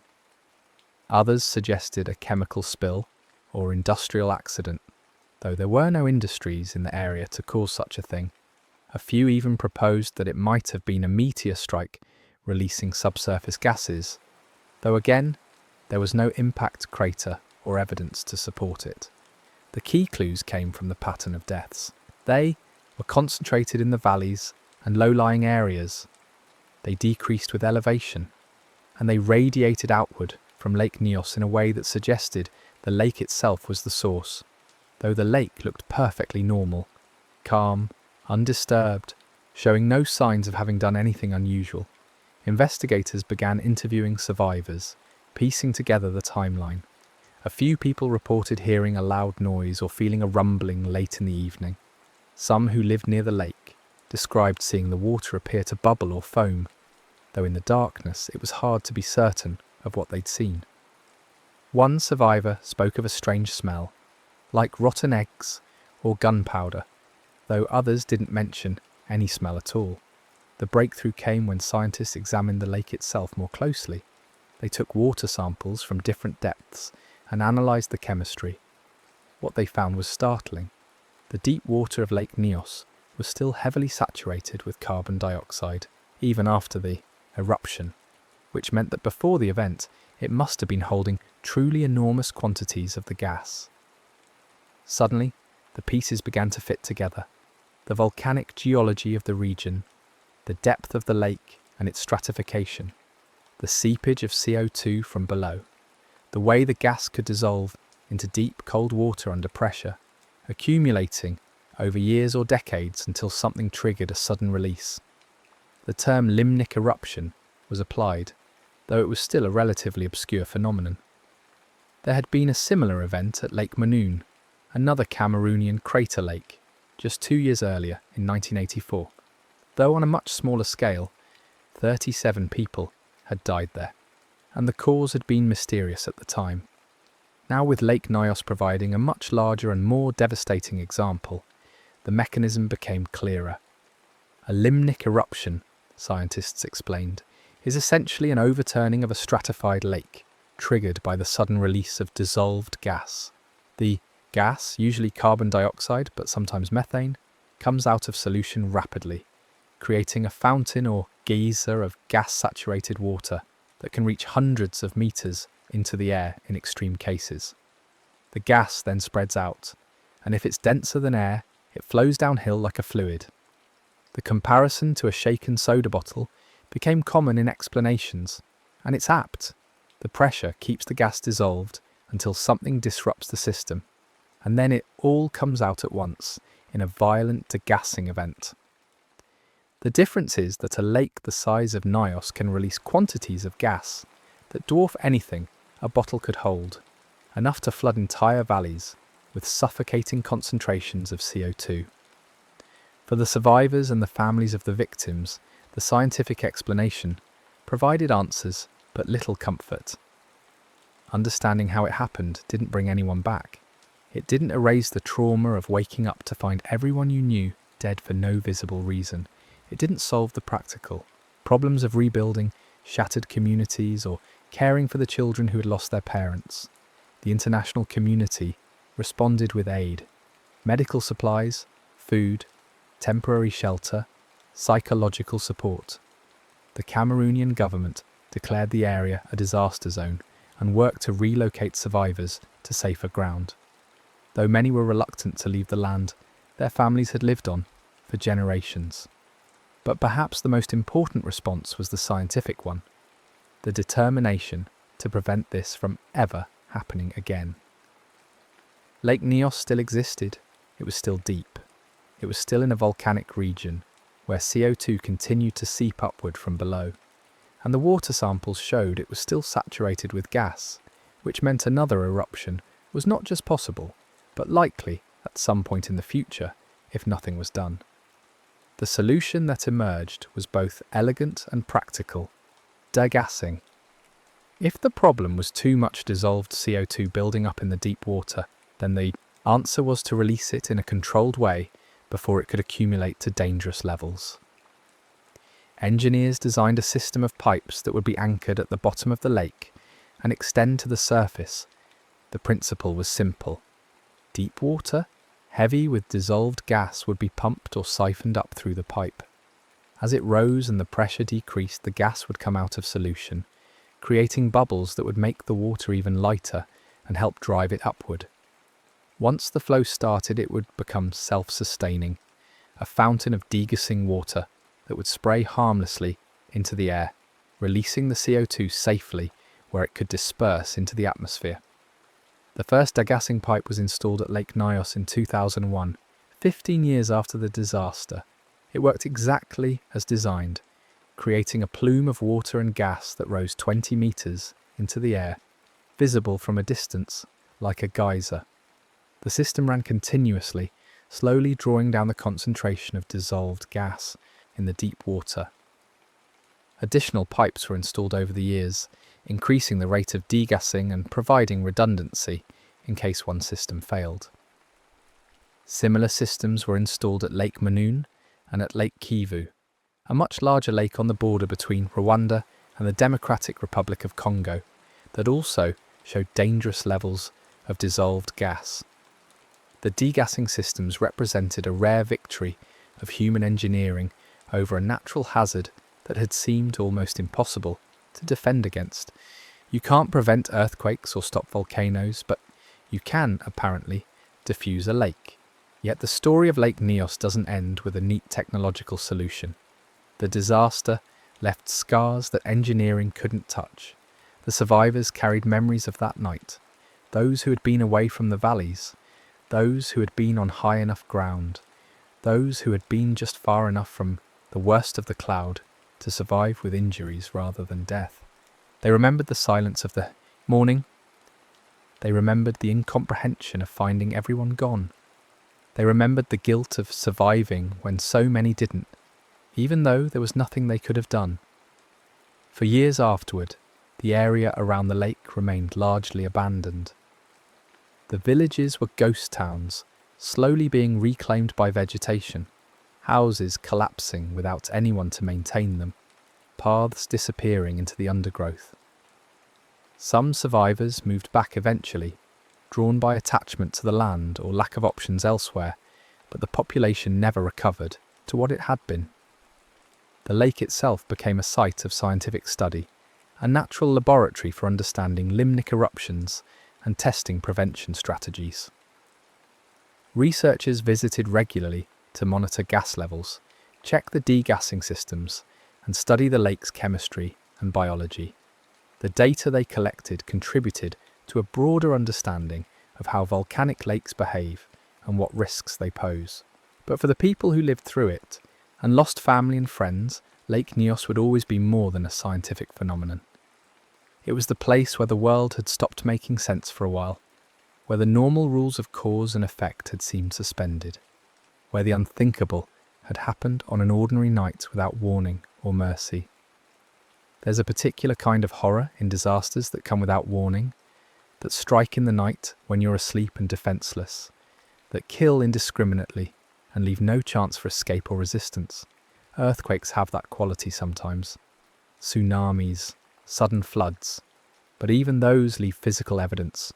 Broken buildings, displaced water, disturbed earth. They change the landscape in visible ways. Lake Nyos didn't. The gas came and went like a ghost, killing everything that breathed and then dispersing, leaving behind a world that looked exactly as it had before, except for the absence of life. In the years since, as the story of the disaster has been told and retold, certain details have become fixed in the collective memory. The crater lake, dark and still, the villages in the valleys below, the silent cloud of gas flowing downhill in the night, the morning of terrible quiet, the slow realization of what had happened. These images are powerful because they tap into primal fears, the fear of invisible threats, of dangers you can't see or smell or hear coming, of the air itself becoming hostile. We depend on air more than anything else. We can live for weeks without food, days without water, but only minutes without air. And the idea that the air could simply stop working, that you could suffocate in the open air with your lungs still functioning, is deeply unsettling. The Lake Nyos disaster forced a reckoning with the fact that the Earth is not always a benign host. We build our lives on a planet that is dynamic and powerful, that has forces operating on scales we don't usually think about. Most of the time, those forces are irrelevant to our daily existence, but occasionally, rarely, but occasionally, they intersect with human life in catastrophic ways. Volcanic eruptions, earthquakes, tsunamis, landslides, and, as Lake Nyos demonstrated, limnic eruptions. Each represents a different way the planet can reshape or destroy human environments, often with little or no warning. What makes limnic eruptions particularly insidious is how specific the conditions need to be for them to occur. You need a deep lake in a volcanic region. You need stratification to prevent mixing. You need a source of CO2 seeping from below. You need the right chemistry and temperature profile to allow large quantities of gas to dissolve and stay dissolved. And then you need a trigger to set off the release. Those conditions are rare enough that limnic eruptions remain uncommon. There are only a handful of lakes in the world that are known to pose this risk. But rare doesn't mean impossible. And the consequences when it does happen are severe, enough that those few dangerous lakes require constant monitoring and active management. Lake Kivu is the largest concern. It sits on the border between Rwanda and the DRC and is home to millions of people living along its shores. It's much bigger than Lake Nyos, about 2,700 square kilometres of surface area, and much deeper, with a maximum depth of around 485 metres, and it contains truly staggering amounts of dissolved CO2 and methane, estimated at something like 250 cubic kilometres of carbon dioxide and 65 cubic kilometres of methane. If Lake Kivu were to undergo a limnic eruption on the scale that its gas content would support, the death toll could be in the millions. It would be one of the worst natural disasters in human history. Fortunately, the lake is being actively managed. Degassing systems are in place and being expanded. Companies are even extracting methane from the lake for use as an energy source, which has the double benefit of generating power and reducing the gas load in the lake. But the scale of the problem is such that it requires ongoing attention and investment. The lesson from Lake Nyos is that some natural hazards can be managed if you understand them and take action before disaster strikes. The first eruption was a tragedy born of ignorance. No one knew the lake was dangerous because no one knew that lakes could be dangerous in that particular way. But now we know, and with that knowledge comes responsibility. The degassing pipes at Lake Nyos fountain day and night, releasing carbon dioxide in controlled amounts, keeping the deep water from becoming saturated again. They're unglamorous structures, just pipes and valves and pumps, but they stand as monuments to human ingenuity and the desire to prevent future suffering. They also stand as reminders. The lake hasn't changed its fundamental nature. It's still deep, still volcanic, still in a region where CO2 seeps upward from the mantle. The degassing systems don't eliminate the hazard, they manage it. If the pipes failed and weren't replaced, the lake would begin accumulating gas again. Given enough time, it would become dangerous again. This is true of many human interventions in natural systems. We build levees to hold back floods, but the rivers still want to flood.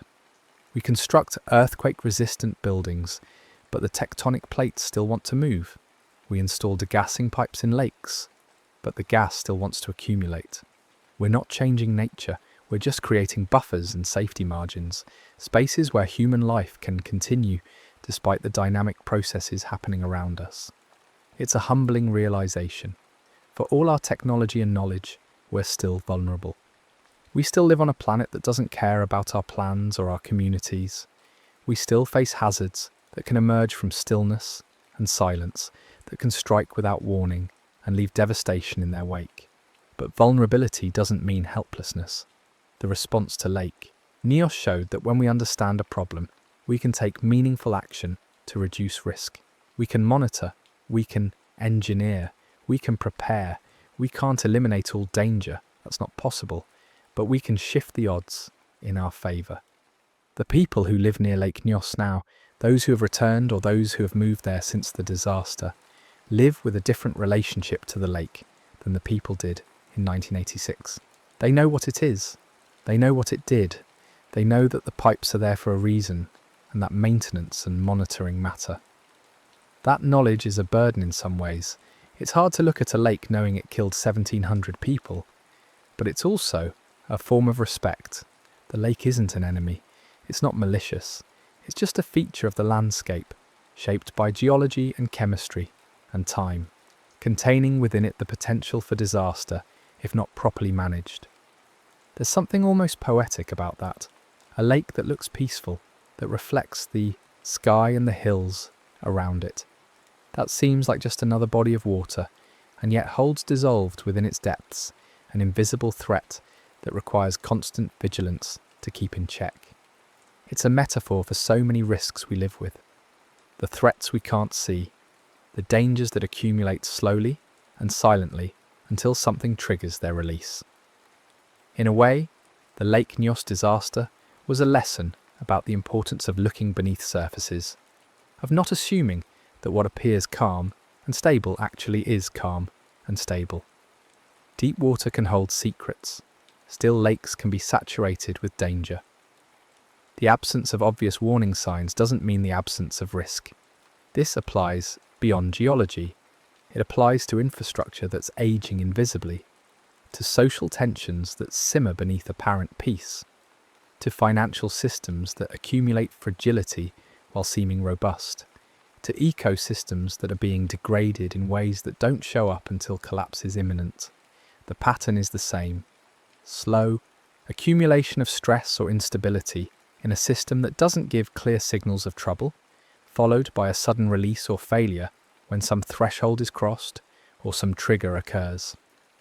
The specific mechanisms vary, but the underlying dynamic is common enough that Lake Nyos serves as a cautionary tale beyond its immediate context. But all of that is abstraction. The reality of Lake Nyos is concrete and specific. A lake in Cameroon, a night in August 1986, 1,700 people who went to sleep and didn't wake up. Families erased, children orphaned, communities shattered. Survivors left with memories that would never fully fade. The disaster is in the past now, nearly 4 decades old. Most of the survivors are older, some have passed away. The children who lost parents are now middle-aged. The villages have either been rebuilt in different configurations or remain abandoned, depending on location and circumstance. The lake itself continues, degassed and monitored, no longer the acute threat it once was. But the story endures because it touches on something elemental about the human experience, our fragility in the face of natural forces we don't fully understand and can't completely control. We like to think we've mastered our environment, that we're safe in our homes and communities, that the world is predictable and manageable. And most of the time, it is. But not always. Sometimes the world reveals itself to be stranger and more dangerous than we imagined. Sometimes disasters emerge from conditions we didn't know to look for. Sometimes the threat is invisible and silent and comes in the night when we're asleep and trusting that tomorrow will be like yesterday. Lake Nyos was one of those times, and the appropriate response, the human response, is to learn from it, to study what happened, to understand the mechanisms, to put in place preventions and protections, to honour the dead by making sure it doesn't happen again if we can possibly prevent it. The degassing pipes are working. The monitoring continues. The lake is safer now than it was. That doesn't bring back the 1,700 people who died, but it means their deaths weren't entirely in vain. Something was learned. Actions were taken. The world is slightly better prepared for this particular hazard than it was before. It's a small consolation perhaps, but it's what we can do. We can't undo the past. We can't bring back the dead. We can't eliminate all danger from the world. But we can learn. We can prepare. We can reduce the likelihood that the same disaster will happen again. And we can remember. We can tell the story of Lake Nyos, not to scare people or to dwell on tragedy for its own sake, but to remind ourselves that the world is complex and sometimes perilous, that invisible threats exist, that vigilance matters, that knowledge and action can save lives. The lake sits in its crater now, fountains of degassing water spraying into the air, releasing carbon dioxide harmlessly into the atmosphere day after day, year after year. It's a peaceful scene in its way. The water is clear, the surrounding hills are green, birds fly over the surface, life continues. But beneath that surface, in the deep water, the geology continues its slow work. Carbon dioxide still seeps up from below, still dissolves into the cold water, still accumulates. The pipes draw it off faster than it can build up, maintaining a balance, keeping the concentrations below dangerous levels. As long as the pipes work, as long as the monitoring continues, as long as people remember why the systems are there and maintain them, the lake is safe. It's a conditional safety, dependent on human attention and effort, but it's real. And that's perhaps the final lesson of Lake Nyos, that safety is often not a state you achieve once and then take for granted, but a condition you maintain through ongoing vigilance and action.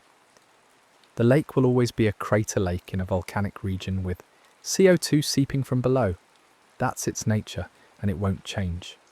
What can change is how we interact with it, how we monitor it, how we manage the risks it poses. The disaster of 1986 happened because no one knew to be vigilant, because the hazard was invisible and unfamiliar.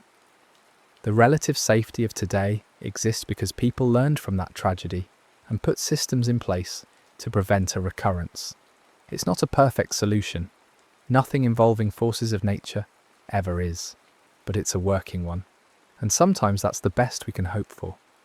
Not perfection, not the elimination of all risk, but a reasonable management of the hazards we face, informed by knowledge and experience and the hard lessons of past failures. Lake Nyos is quiet now. The degassing pipes hum and spray. The water is clear.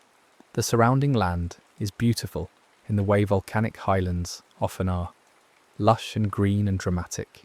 And beneath it all, the memory of a night when the air stopped working, when 1,700 people died for reasons no one understood, when a lake that had seemed harmless revealed itself to be anything but.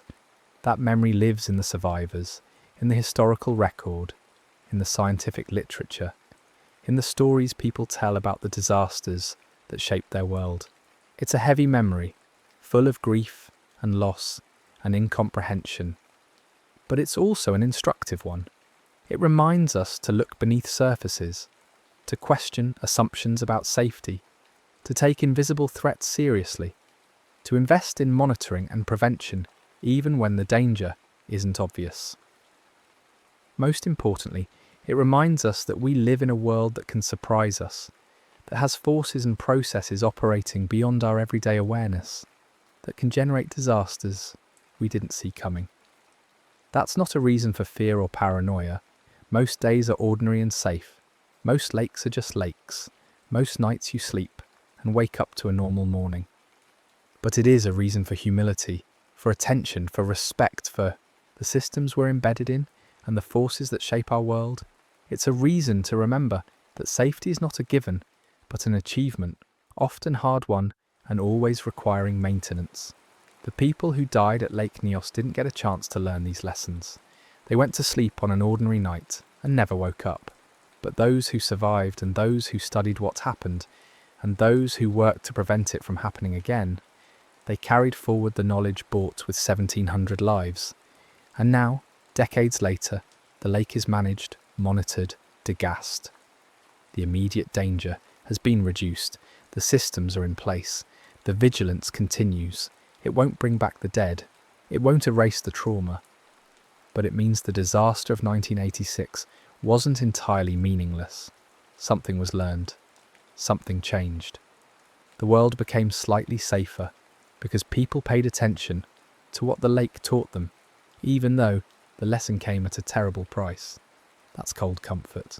Perhaps, but it's the only comfort available when dealing with tragedies born of natural forces that don't care about human life or human suffering. We can't negotiate with geology. We can't reason with chemistry. We can't plead with the earth to be gentler. What we can do is observe, understand, prepare, and act. We can turn knowledge into protection. We can use our intelligence and our engineering to create buffers between ourselves and the hazards that surround us. Lake Nyos stands as a testament to both our vulnerability and our capacity to respond. The disaster showed how fragile we are, how easily life can be extinguished by forces we don't see coming. The aftermath showed what we can accomplish when we understand a problem and commit to solving it. Both lessons are worth remembering. The vulnerability keeps us humble. The response keeps us hopeful. Together, they paint a realistic picture of our relationship with the natural world, neither masters nor victims, but participants in a complex system that we can sometimes influence, but never fully control. The lake is still there. The pipes are still running. The water still holds dissolved gas, though less than it once did. The monitoring continues, and somewhere, survivors remember the night everything changed. The morning of terrible silence, the slow understanding of what had been lost. They remember, and they live with it, the way survivors of any disaster live with their memories, carrying them forward, allowing them to inform but not define their lives, finding ways to continue despite the knowledge of how quickly everything can change. And the rest of us, hearing the story, learning what happened, understanding the mechanisms and the consequences, we carry a different kind of knowledge. We learn that the world is more complex than it appears, that dangers can be invisible, that safety requires attention and effort, that tragedy can strike without warning, but that understanding can help prevent future tragedies. It's not a comforting story exactly, but it's a true one, and truth has value even when it's uncomfortable, especially then perhaps. Lake Nyos killed 1,700 people in a single night through a mechanism almost no one knew was possible. That's the horror. But the horror led to understanding, which led to action, which led to prevention. That's the hope. And in the tension between those two truths, the terrible vulnerability and the redemptive response, lies something essential about the human experience. We are fragile. We live in a world that can harm us in ways we don't anticipate. But we're also capable of learning, of adapting, of taking action to protect ourselves and others. The lake sits in its crater, degassing slowly, no longer the threat it once was. The disaster is in the past. The systems are in place. The vigilance continues. And somewhere in the highlands of Cameroon, where the land rolls in waves of green and the volcanic soil runs deep and rich, the night settles quietly, the way it always does. Doors close against the cooling air. Fires dim to embers. Voices drop to murmurs and then to nothing as families find their way to sleep. Most nights are just nights. Most lakes are just lakes. Most mornings you wake up to normalcy and routine and the ordinary concerns of daily life. But not always. And remembering that, holding that knowledge without letting it paralyze us, learning from past disasters without being consumed by fear of future ones, that's the balance we have to find. Lake Nyos taught that lesson at a terrible cost. The least we can do is remember it, honour it, and let it inform how we think about risk and safety and our relationship with the natural world.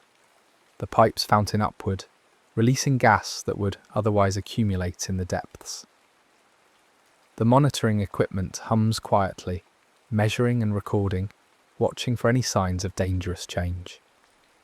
The systems work because people maintain them, because the lesson was learned, because the cost of forgetting would be too high.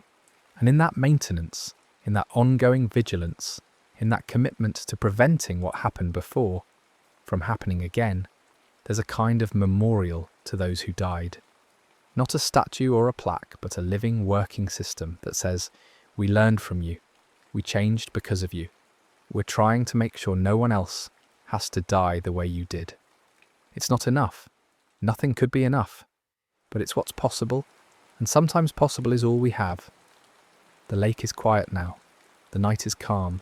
The air is breathable, and it will stay that way as long as the vigilance continues, as long as the lessons are remembered, as long as people understand that beneath peaceful surfaces, invisible dangers can accumulate, and that safety is something you build and maintain rather than something you assume. That's the story of Lake Nyos. Tragedy, understanding, and the ongoing work of prevention. Not a story with a neat ending, because the geological processes continue and the lake remains a lake in a volcanic region where gas seeps upward from the mantle, but a story with meaning, with lessons, with a demonstrated path from ignorance to knowledge to action. And in a world full of invisible threats and unfamiliar hazards, that path from tragedy to understanding to prevention is one worth remembering and following whenever we can. The lake sits in its crater, watched over by sensors and pipes. No longer a silent threat but a managed risk. A hazard understood and contained but not eliminated. A reminder that the world is complex and sometimes dangerous, and always worth paying attention to. And somewhere in that complexity, in that ongoing attention, in that commitment to learning from the past and preparing for the future, there's a kind of hope. Not that we can make the world perfectly safe, but that we can make it safer, one lesson at a time, one intervention at a time, one disaster remembered and learned from at a time. Lake Nyos is one of those lessons. The 1,700 who died there are part of that education, unwilling teachers of truths about geology and chemistry and the fragility of life. We can't bring them back. We can't undo what happened, but we can make sure it wasn't for nothing, that the knowledge persists, that the vigilance continues, that future generations know to look beneath calm surfaces and attend to invisible accumulations, and remember that the earth, for all its beauty, contains forces that can kill without warning if we're not paying attention. That's not a frightening thought exactly. Or it doesn't have to be. It can also be a focusing one. A reminder that attention matters, that knowledge matters, that preparation matters, that the work of understanding and managing risks is never finished, but is always worthwhile. The lake is there. The pipes are running. The monitoring continues. And somewhere people are sleeping peacefully in the highlands of Cameroon, safer than they would have been without those systems, protected by knowledge that was bought at a terrible price, but that makes a real difference nonetheless. That's something. In a world full of tragedies that teach nothing, disasters that change nothing, losses that mean nothing beyond the grief they cause, in such a world, a disaster that leads to understanding and prevention and ongoing vigilance is something to hold on to. Not a happy ending, but an ending that contains the possibility of better futures, of lives saved, of disasters prevented. And sometimes that's the best we can do. Learn from the worst moments, understand what happened and why, and do everything we can to make sure it doesn't happen again. Lake Nyos sits in its crater, degassing slowly, monitored constantly, no longer the threat it once was. The disaster is remembered, the lessons are applied, the vigilance continues, and in that continuation, in that ongoing work, there's a kind of grace, imperfect, incomplete, but real. The grace of learning, of adaptation, of human beings taking responsibility for managing the risks they face, rather than simply accepting them as inevitable. The lake will always be a crater lake in a volcanic region. That won't change. But our relationship to it can change, and has changed, from ignorance to awareness, from vulnerability to management, from passive acceptance of risk to active mitigation of it. That's the arc of the Lake Nyos story, from the quiet evening when no one knew the danger to the ongoing present, where the danger is understood and addressed. It's not a perfect arc.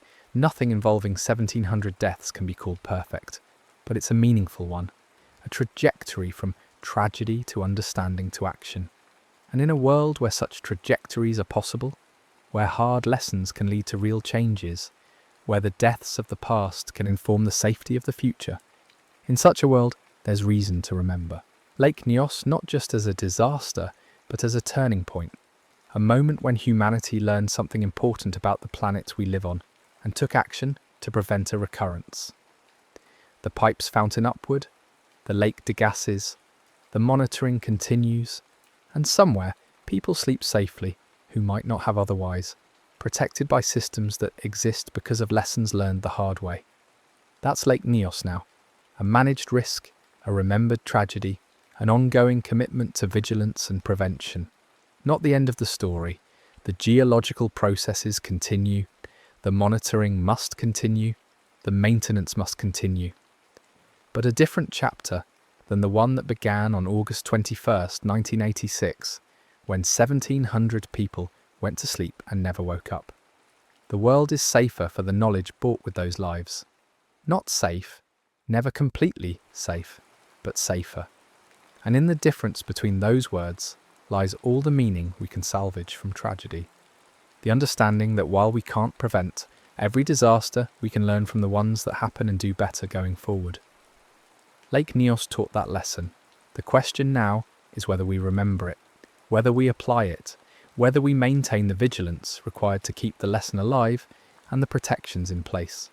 So far, the answer has been yes. The systems work. The monitoring continues. The lake is safer than it was. May it remain so. May the vigilance continue. May the lessons persist. And may those who died in 1986 be remembered not just for how they died, but for what their deaths taught the world about the importance of looking beneath surfaces, attending to invisible threats, and taking action to protect the living from the hazards that surround us. That's the story of Lake Nyos. Tragedy, understanding, prevention, and the ongoing work of vigilance. A story without a neat ending because the work is never finished, but a story with meaning, with lessons, with a demonstrated path from disaster to knowledge to action. And in that path, imperfect as it is, there's a kind of redemption. Not for the tragedy itself, which remains tragic, but for what came after, for the changes made, for the lives potentially saved, for the commitment to making sure it doesn't happen again. The lake is quiet now. The night is calm. The degaussing pipes spray their fountains of gas-laden water into the air, releasing carbon dioxide harmlessly, keeping the deep water safe, maintaining the balance. And somewhere in that quietness, in that calm, in that ongoing work of prevention and protection, the story of Lake Anyos continues. Not as a disaster anymore, but as a reminder, a lesson, a testament to what we can accomplish when we learn from our failures and commit to doing better. May we remember, may we learn, may we remain vigilant, and may the night always be just a night, the morning just a morning, the air always breathable, the sleep always peaceful, the waking always a return to the ordinary blessings of another day. That's the hope, that's the goal, and that's the legacy of Lake Nyos. Not just the tragedy of what happened, but the determination to make sure it never happens again. The next story is about to begin. Please relax and enjoy. The afternoon arrived heavy and bright, the kind of summer heat that made every surface feel deliberate. Metal too hot to touch, pavement shimmering, the air itself a presence you had to push through. Hartford in July carried the weight of a world at war. Even in moments meant for forgetting, families walked toward the circus grounds with that particular shuffle of people who had dressed up for something, who had saved coins and coordinated schedules, and promised children that yes, today would be different, today would be light. The big top rose against the sky like a promise made solid. Canvas stretched across wooden poles in a geometry that suggested permanence, even though everything about it was temporary. From a distance it looked simple, just fabric and rope and stakes driven into earth, but up close it was a small city, a world with its own rules. The entrance drew people in steadily, a flow that felt natural, unforced. Tickets changed hands, vendors called out, the smell of popcorn and animals and sawdust mixed into something that belonged only to this kind of place, this kind of afternoon. Inside, the tent created its own weather. Sunlight filtered through canvas in a way that softened edges, made colours glow differently. The seats rose in tiers around a central ring, wooden planks laid across metal scaffolding, simple construction that had held crowds 1,000 times before. People found their spots with the small negotiations families make, children wanting to sit closer, parents calculating sight lines and bathroom access, and how long small legs could stay still. Everyone settled in with that particular relief of having arrived, of being in the right place at the right time, of having successfully carved out a few hours where ordinary life would wait. The tent held them all in a shared focus. Whatever people had been thinking about on the walk over, work shifts, grocery lists, news from overseas, bills waiting at home, all of it faded into the background. The circus was its own complete world, and stepping into it meant accepting a different set of rules. Here, gravity could be defied. Here, danger was controlled and beautiful. Here, the next hour belonged entirely to wonder, and nothing outside these canvas walls could interrupt. The performers were already moving through their warm-ups, bodies stretching and testing equipment with the calm efficiency of people who had done this same routine in 100 different towns. The band tuned instruments in that discordant pre-show chaos that somehow promised order would emerge. Staff moved along the edges, checking ropes, adjusting lights, making small corrections to a system that had been refined through repetition. Everything felt stable. Everything felt managed. The crowd relaxed into their seats with the confidence of people who believed someone had already thought through the risks. Children pointed at things their parents couldn't yet see. Adults craned necks to get a better view of the rigging above, the complex web of ropes and pulleys that would soon lift human bodies into graceful motion. Strangers sat shoulder to shoulder without tension because the shared experience made them temporary neighbours. A circus crowd became a single organism, everyone breathing together, waiting for the same moment to begin. The tent itself was a marvel of temporary engineering. Thousands of square feet of treated canvas held up by centre poles that reached toward the peaked roof like the masts of a ship.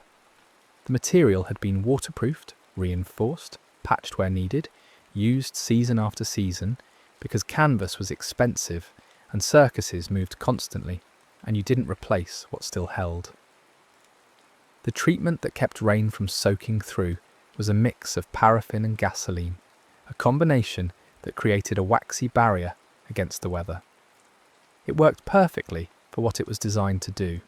Water rolled off instead of seeping in. The tent stayed dry inside even, when storms passed overhead. Nobody thought about what else that treatment might do because thinking about disasters isn't part of attending a circus. The mind doesn't naturally jump to worst-case scenarios when children are laughing and music is starting and the whole point is escape. Safety was something handled elsewhere, by other people, in planning stages that the audience never saw. The crowd trusted that someone had checked, someone had measured, someone had made sure the math worked. That trust was invisible, but total. The show began the way circus shows always began, with fanfare, with lights, with the ringmaster's voice cutting through the ambient noise to announce that something extraordinary was about to happen. The crowd settled into attention. The first acts rolled out with practiced timing, acrobats building human pyramids, clowns working the edges for laughs, animals parading in formation. Each segment was designed to build towards something bigger, to create a rhythm that would carry the audience through the full performance without letting attention drift. Parents relaxed into the experience, grateful for something that held their children's focus so completely. This was what they'd come for, a break from heaviness, a few hours where the hardest decision was whether to buy peanuts. The war felt distant here. Money troubles felt distant. Everything sharp and complicated about the world outside these canvas walls seemed to dissolve in the presence of sequins and sawdust and carefully rehearsed grace. The tent worked its quiet magic. The space between the audience and the performers created a kind of boundary where ordinary rules didn't quite apply. Up in the rigging, bodies would soon spin and catch and trust rope and timing with their lives. Down in the ring, danger would be performed as art. The audience could watch, could gasp, could feel the thrill of risk without carrying any of it themselves. That was the contract. The performers took the danger, the audience got the wonder. Everyone went home safe. Except the tent was not a building. It couldn't be. Buildings had foundations sunk into earth, walls that didn't move, exits marked by law and tested by inspectors. The tent was fabric and wood, and temporary by definition. It went up in days and came down just as fast. The materials were chosen for portability, not permanence. The structure was designed to hold against wind and rain and the weight of its own canvas, but it was never meant to face fire. Fire changes everything it touches. It doesn't negotiate. It doesn't wait for permission. It finds fuel and oxygen and heat. And when all three come together in the right proportions, it grows with a speed that human perception struggles to track.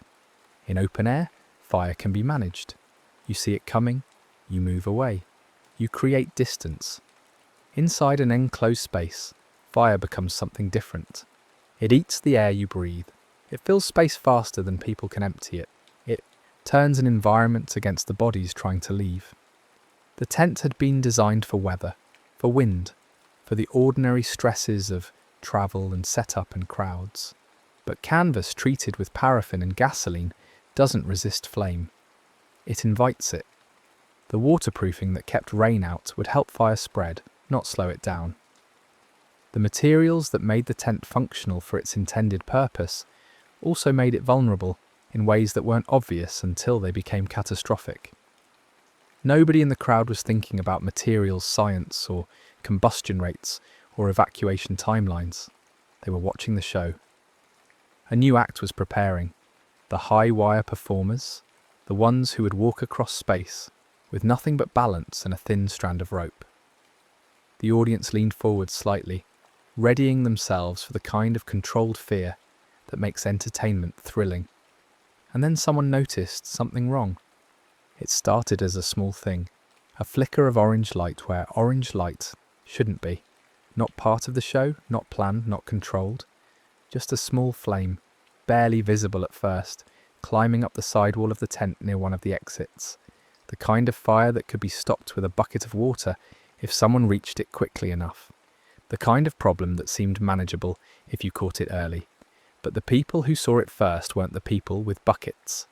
They were audience members seated and uncertain, doing that quick mental calculation every person does when they notice something odd. Is this serious? Should I say something? Am I overreacting? The flame was small. Maybe it was part of the act. Maybe someone else had already noticed. Maybe it would go out on its own.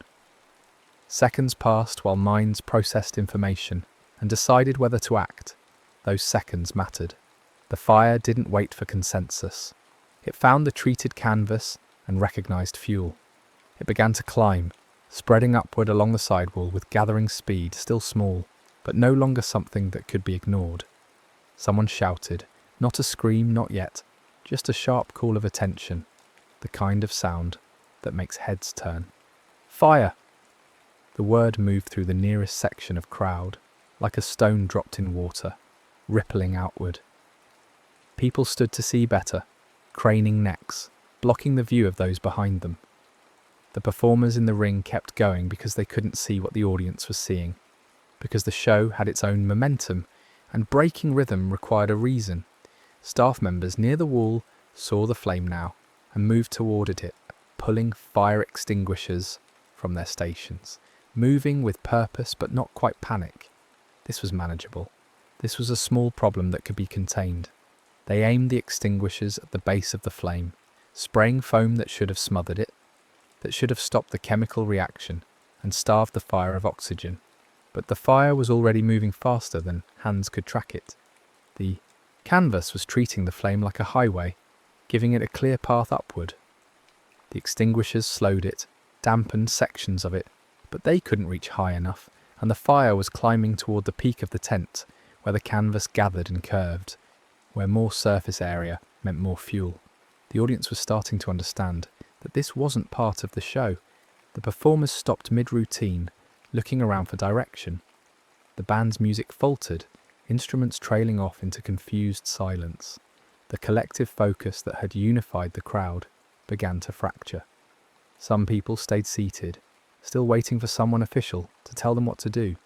Others stood and started moving toward exits, not running yet, just repositioning, creating options.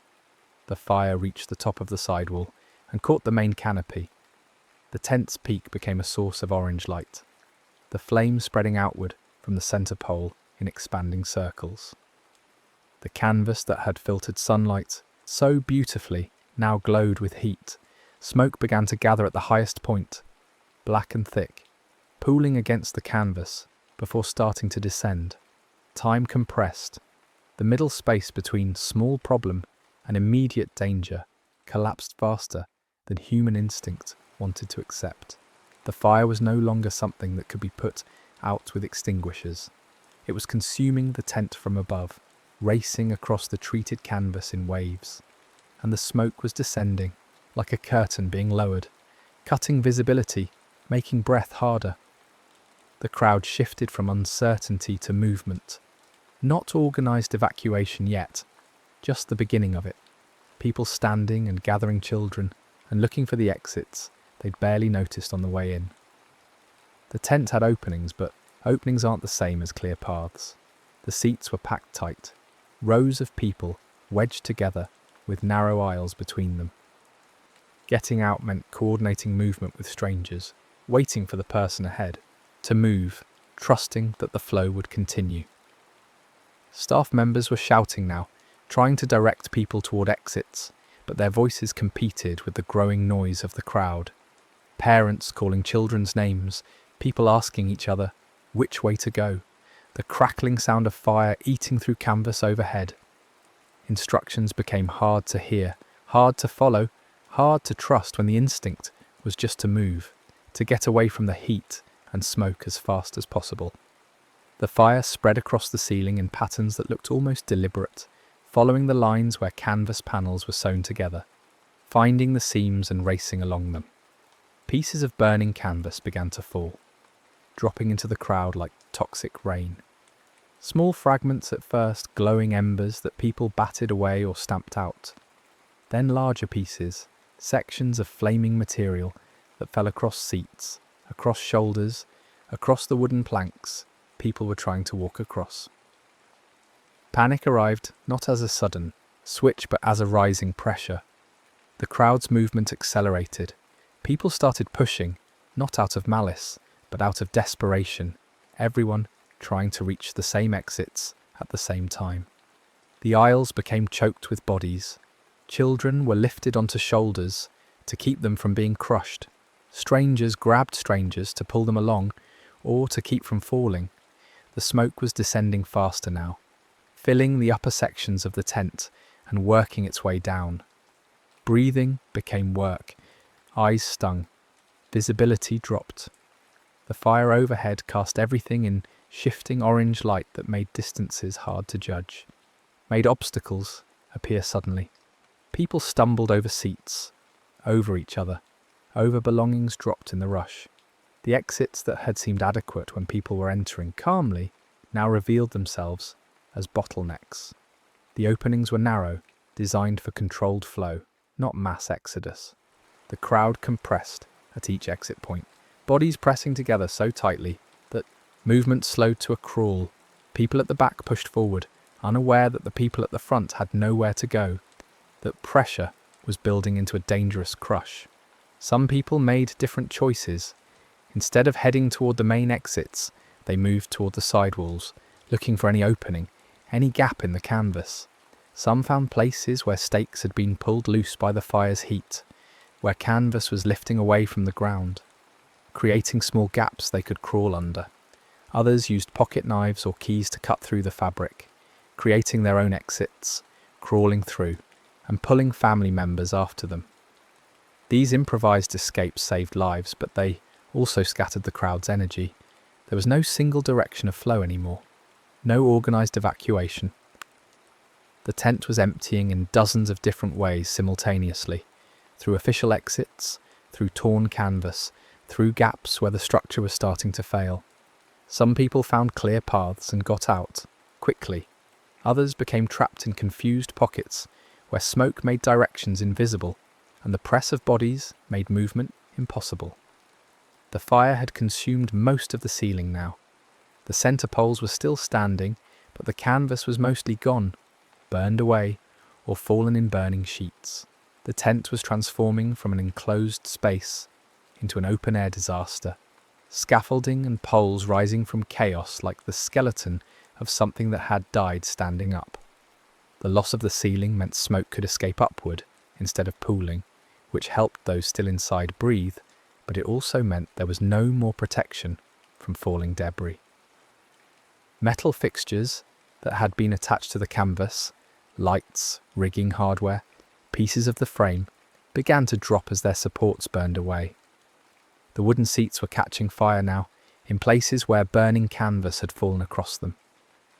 The sawdust floor, meant to be soft and clean, was becoming a field of scattered flame, hotspots, where embers had landed and found something to feed on.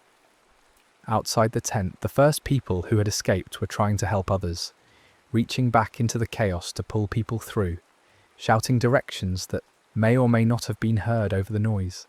Some ran for help, sprinting toward nearby buildings to call emergency services or find anything that could fight the fire. Others stood frozen in shock, staring at the tent as it transformed from entertainment venue to catastrophe, their minds struggling to integrate what they were seeing with what they had expected this afternoon to be.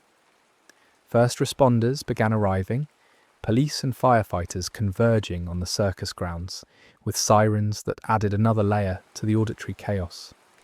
They found a scene that was still unfolding, still changing, not yet a static disaster they could assess and manage. People were still emerging from the tent, some walking under their own power, some being carried, some crawling. The fire was still burning, consuming what remained of the structure with heat intense enough to feel from hundreds of feet away. The firefighters began working on the flames, training hoses on the burning canvas and wooden structures, trying to prevent spread to nearby buildings and to create cooler zones where rescuers could enter more safely. But the tent was mostly gone already, reduced to framework and scattered burning pieces. The real work was finding people, those who were trapped, those who were injured, those who were unconscious from smoke or trauma. Police started trying to organise the crowd outside, creating space for emergency vehicles, establishing perimeters, beginning the painful work of accounting for who had escaped and who might still be inside. It was impossible work in those first minutes. The crowd was scattered, panicked, still moving. Families were separated, children were crying for parents they couldn't find. Adults were running along the perimeter of the disaster zone, calling names, looking for familiar faces. Inside what remained of the tent, the rescuers moved carefully through smoke and debris. The scaffolding was unstable now. Supports weakened by fire, metal twisted by heat. Seats had collapsed in places, creating tangles of wood and metal that had to be moved carefully to avoid further injury to anyone trapped beneath. The sawdust floor was hot underfoot, radiating heat from embers buried in it.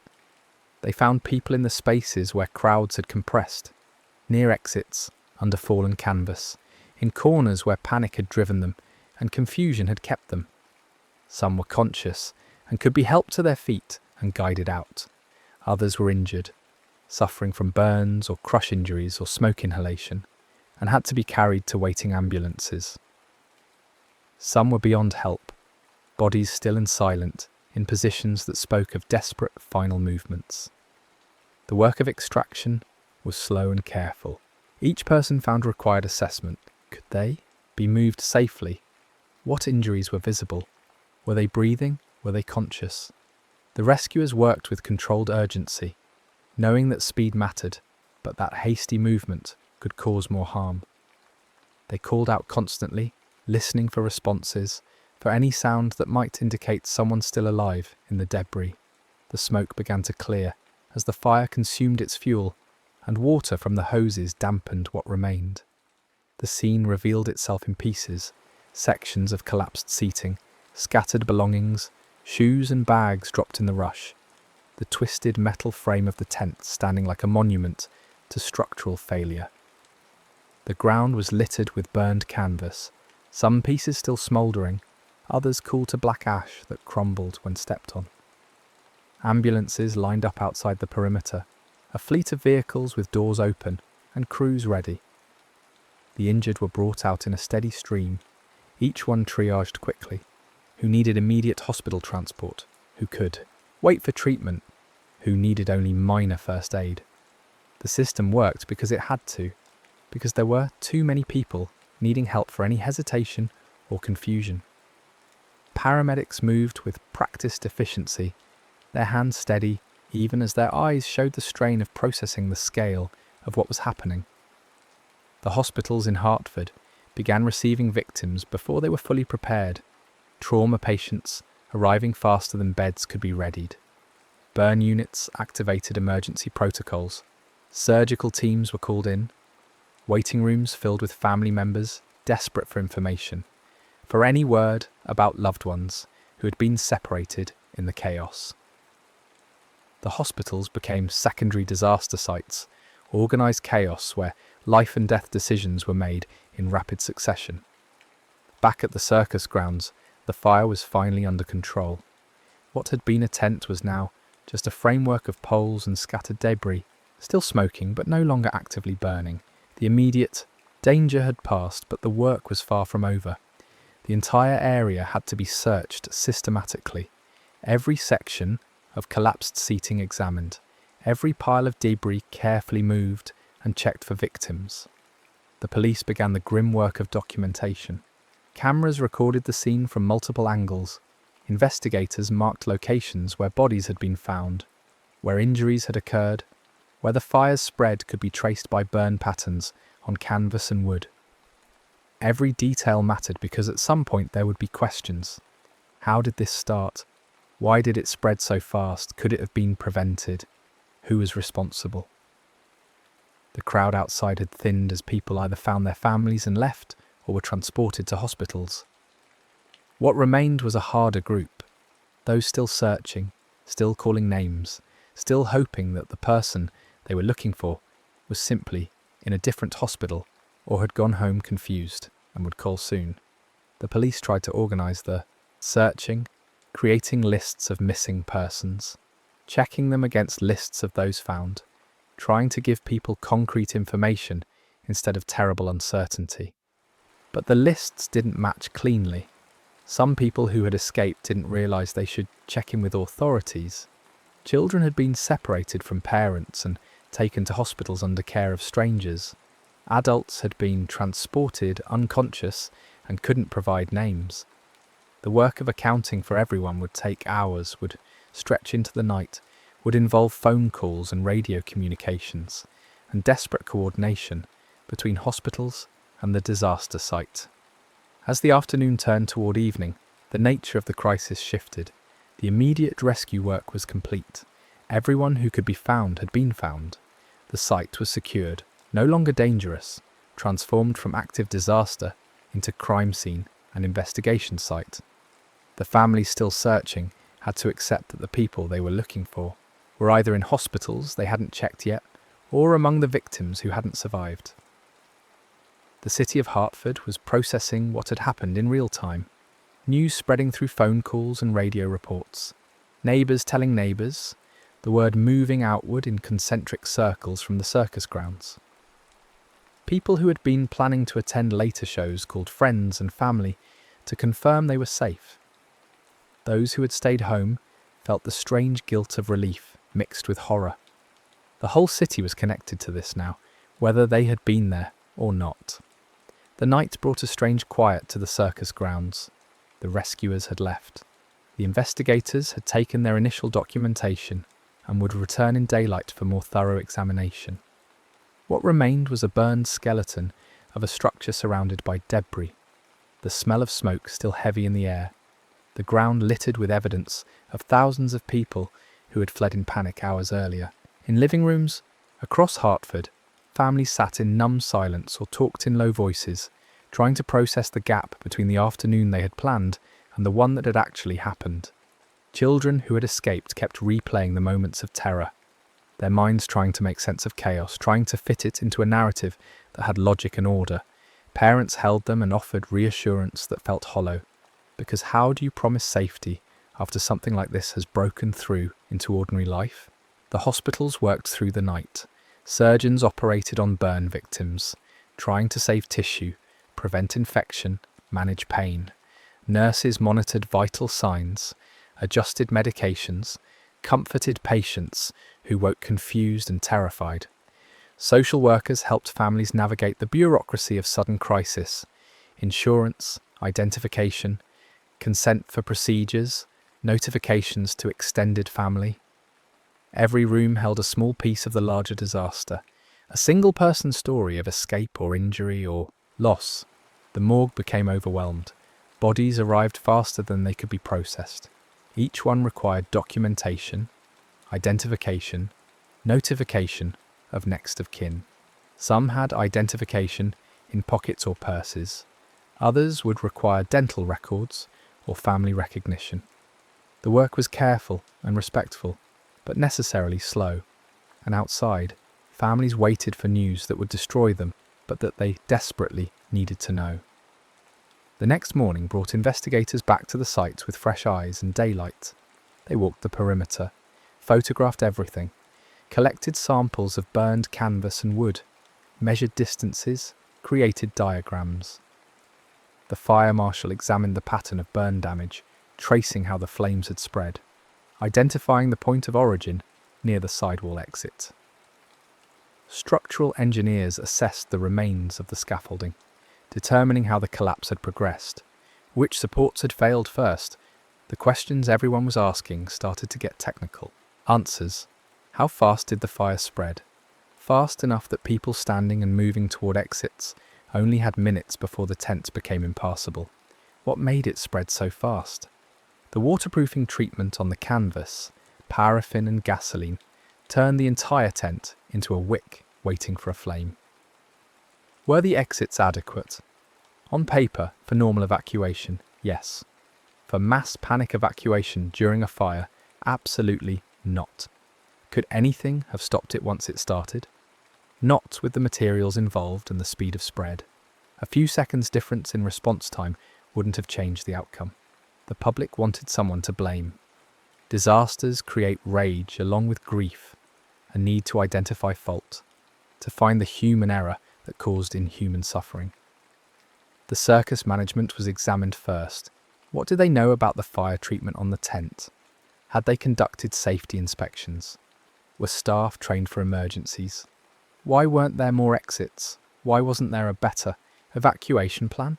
The answers were unsatisfying because they revealed not malice but normalcy. The tent had been treated the same way circus tents had been treated for years. The exits met the minimal standards of the time. The staff had fire extinguishers and had attempted to use them. The evacuation plan assumed people would hear instructions and follow them calmly. Every decision had seemed reasonable in the abstract. In the planning stages, before fire turned theory into catastrophic practice, the fire itself remained something of a mystery in its origins. The investigation traced it to the sidewall, near an exit, but exactly how it started was never conclusively determined. A discarded cigarette seemed likely, someone stepping outside to smoke, not realizing how close the ember was to treated canvas, or possibly an electrical short in the lighting system. The precise cause mattered less than the conditions that let a small ignition become a deadly fire. Legal proceedings began almost immediately. Families of victims filed lawsuits against the circus, against the property owner, against anyone who might bear responsibility. The circus management faced criminal charges, involuntary manslaughter, operating with inadequate safety measures. The trials would stretch on for years, producing verdicts that felt both necessary and inadequate. Some officials were convicted and served time. Fines were paid. Insurance settlements were reached. But no legal outcome could match the scale of the loss. The city had to carry this now, had to integrate the disaster into its collective memory and figure out how to move forward. Memorial services brought thousands together to grieve publicly, to share the weight of loss, to try to find meaning, or at least solidarity, in the face of something meaningless and terrible. Religious leaders offered what comfort they could, knowing that nothing they said would actually explain why this had happened or make it hurt less. The children who survived carried it differently. Many developed fears of fire, of crowds, of enclosed spaces. Some stopped being able to attend any kind of public gathering without panic rising. Others became hypervigilant, always locating exits, always watching for danger, never fully relaxing into the moment. The trauma imprinted itself in ways that would affect their relationships, their careers, their parenting styles decades later. Adults processed it through practical action where they could. Some threw themselves into advocacy, pushing for new safety regulations, testifying before committees, writing letters to legislators. The need to prevent this from happening again became a way to channel grief into purpose, to feel like the deaths meant something if they led to changes that would save future lives. And changes did come. The Hartford circus fire became a case study in what happens when safety is treated as optional until disaster proves it's essential. Building codes were rewritten to address temporary structures more seriously. Tent materials were regulated, flame-resistant treatments became mandatory, and the old paraffin gasoline waterproofing was banned. Exit requirements were strengthened, with clear rules about how many exits were needed based on capacity, how wide they had to be, how they had to be marked and kept clear. Crowd management became a field of serious study. How do people behave in emergencies? What makes evacuation efficient versus chaotic? How do you design spaces that can empty quickly under panic conditions? The answers came from analysing disasters like Hartford, learning from the terrible clarity of hindsight, and writing those lessons into law before the next crowd gathered in the next temporary structure. Fire safety evolved beyond just preventing ignition. The focus shifted to slowing spread, creating time for evacuation, ensuring that even if fire started, people had clear paths to safety. Sprinkler requirements expanded. Emergency lighting became standard. Exit signs had to be illuminated and visible even in smoke. Every addition to the code was written in response to someone's death. Some disaster that revealed a gap between what was required and what was necessary. The circus industry changed too. The big tops continued for decades, but they were different, smaller, made of treated canvas that resisted flame, with exits everywhere, with fire suppression systems and emergency plans that were practiced and refined. Some circuses abandoned tents altogether, moving to permanent structures or smaller venues where risk could be better controlled. The era of the massive temporary circus gradually faded, killed partly by television and changing entertainment tastes, but also by the simple fact that gathering thousands of people under treated canvas had been revealed as a gamble that could go catastrophically wrong. Hartford itself carried the memory visibly for years. The site where the circus had stood became contested ground. Some wanted a memorial there, others wanted it redeveloped. Everyone had opinions about whether it should be marked or allowed to return to ordinary use. Eventually it became a residential area, houses built over ground where people had died, the disaster fading into history that residents learned about later, if at all. But the people who were there never forgot. Survivors groups formed and maintained contact across decades. They marked anniversaries, attended memorials, shared stories that only they fully understood. The experience bonded them in ways that were both comforting and isolating. They had a community of people who knew exactly what they'd been through, but that same community was defined by shared trauma that set them apart from everyone else. Some survivors became public speakers, sharing their experiences with firefighters, safety officials, anyone who would listen. They described the smoke, the heat, the crush of bodies, the terrible choices people had to make in seconds. They weren't looking for pity. They were trying to make the disaster useful, to turn their memories into education so that future crowds might have better outcomes.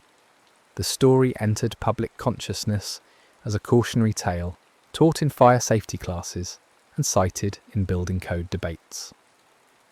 The Hartford Circus fire joined a grim catalogue of disasters that had forced safety improvements: the Triangle Shirtwaist Factory, the Coconut Grove nightclub, the Iroquois Theatre. Each one represented lives lost to preventable failures. Each one led to regulations written in retrospect when they should have been written in foresight. Decades later, when other crowd disasters happened, stadium crushes, nightclub fires, festival stampedes, investigators would reference Hartford. The same patterns appeared over and over: inadequate exits, panic behaviour, materials that spread fire instead of resisting it, insufficient planning for worst-case scenarios. The lesson was always the same: crowds are powerful and vulnerable at the same time, and the responsibility for their safety has to be taken seriously before the emergency, not after. The circus fire became a story grandparents told grandchildren, part of Hartford's identity like any other historical event. But unlike celebrations or achievements, this story carried weight that never lightened. The numbers, 167 dead, more than 700 injured, remained stark and terrible, no matter how many years passed. Each number was a person, a future cut short, a family torn open, a permanent absence. The way people talked about it changed over time. In the immediate aftermath, there was rage and blame and the need for villains. Later came more nuanced understanding of how disasters are rarely simple stories of good and evil. how they're usually complicated failures involving multiple decisions and assumptions and tiny moments that cascade into catastrophe. The circus management weren't monsters, they were people operating within the normal standards of their industry, standards that proved fatally inadequate when tested. That realization was uncomfortable because it suggested that other normal standards might be equally inadequate, that disaster was always possible anywhere people gathered and trusted that someone else had handled the safety calculations correctly. It meant you couldn't just blame the circus and move on feeling secure. You had to look at every venue you entered and wonder, has someone actually thought this through? Are there enough exits? Would we get out if we needed to? The fire changed how people experienced public gatherings. There was a loss of innocence that couldn't be recovered, a permanent awareness that entertainment spaces carried risk. Parents checked exits before sitting down. People noted where fire extinguishers were located. The easy trust that had existed before Hartford, the assumption that if something was open to the public it must be safe, had been broken and couldn't be fully repaired. Some argued that this heightened awareness was valuable, that people should be conscious of their surroundings and take some responsibility for their own safety. Others felt it was a tragedy that children now grew up learning to be afraid, that the simple joy of attending a show had been complicated by the need to always have an escape plan in mind. The fire also revealed uncomfortable truths about crowd behaviour under pressure. People had pushed and crushed and climbed over each other to escape. Parents had made terrible choices about whether to search for a lost child or save the ones they were holding. Strangers had helped strangers, yes, but strangers had also ignored pleas for help in their own desperate scramble for exits. The disaster stripped away social niceties and revealed raw survival instinct, and what it revealed wasn't always noble or kind. These stories were hard to tell and harder to hear. The survivors who remembered, abandoning someone they might have helped, or prioritising their own escape over checking if others needed assistance, carried guilt that therapy and time couldn't fully dissolve. The parents who had made impossible choices lived with second-guessing that never ended. The fire had put people in situations where there were no good options, only terrible ones and slightly less terrible ones, and living with those decisions afterward was its own kind of ongoing disaster. The physical scars healed at different rates. Some burn victims recovered fully. Others lived with permanent disfigurement, skin grafts and contractures, and nerve damage that meant constant pain or limited mobility. Medical technology in the 1940s could only do so much. Some injuries were managed rather than cured, leaving people to build lives around permanent limitations. The psychological scars were less visible, but no less real. Post-traumatic stress wasn't well understood at the time, didn't have a name yet, wasn't treated with the seriousness it deserved. Survivors were expected to move on, to be grateful they'd escaped, to focus on the future instead of dwelling on the past. But nightmares didn't follow that logic. Panic attacks didn't respond to positive thinking. The smell of smoke triggering flashbacks wasn't something you could reason away.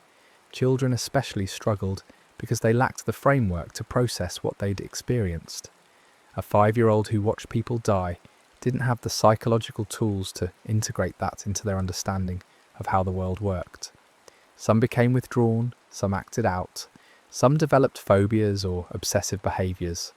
Parents often didn't know how to help because they were processing their own trauma while trying to appear stable enough to support their children.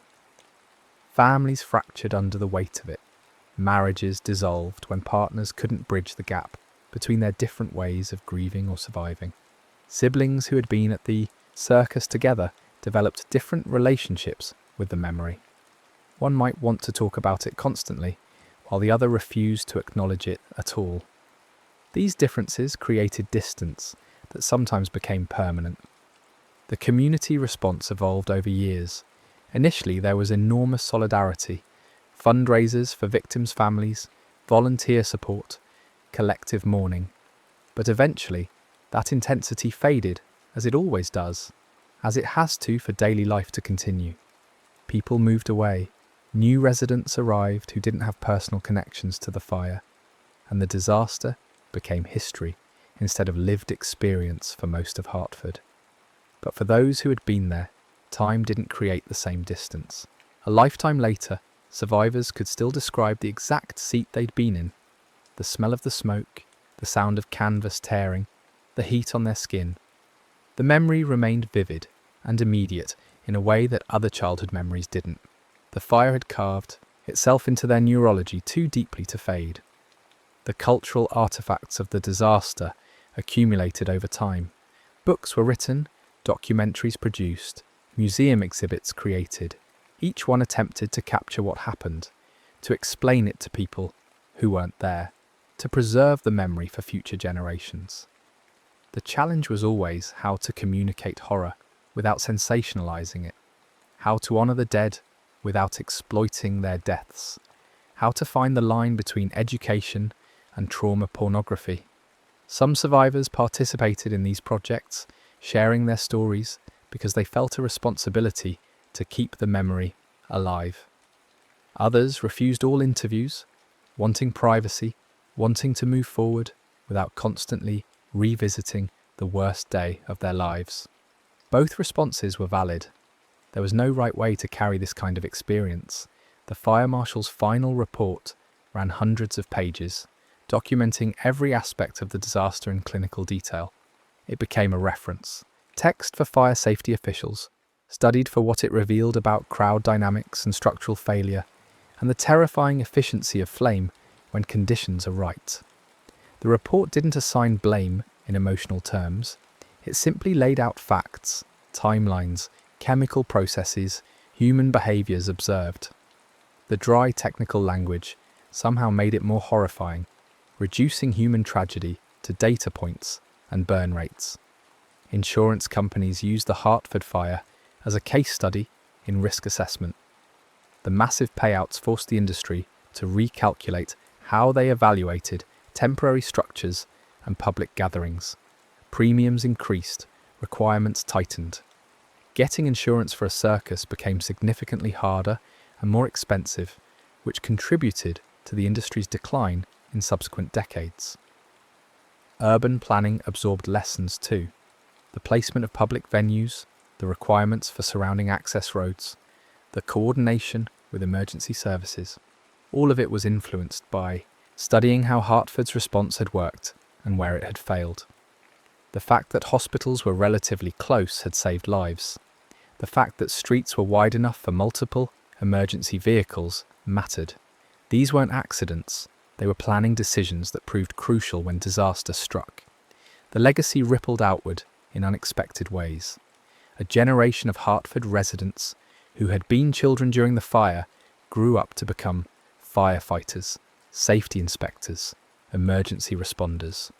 They carried the memory into their professional lives, using it as motivation to prevent similar tragedies.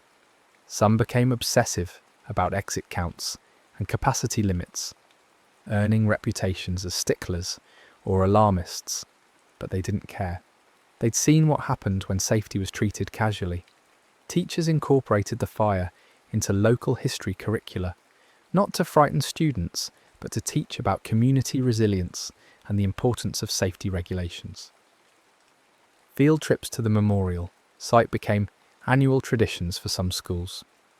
Students would stand where the tent had been and try to imagine thousands of people in panic, and the exercise made safety drills feel less silly and more essential. The anniversary each year brought renewed attention, media coverage, memorial services, interviews with aging survivors. The number of people who had been there shrank steadily as decades passed. Each year, someone who had been young then was old now, their memory still sharp about that afternoon, even if other details of their life had faded. Eventually, the survivors became rare enough to be treated as precious witnesses, keepers of first-hand knowledge that would soon be lost entirely. Historians argued about how to contextualize the disaster. Was it an inevitable accident given the technology and safety standards of the time? Or was it a preventable tragedy caused by negligence and cost-cutting? The truth was probably both and neither.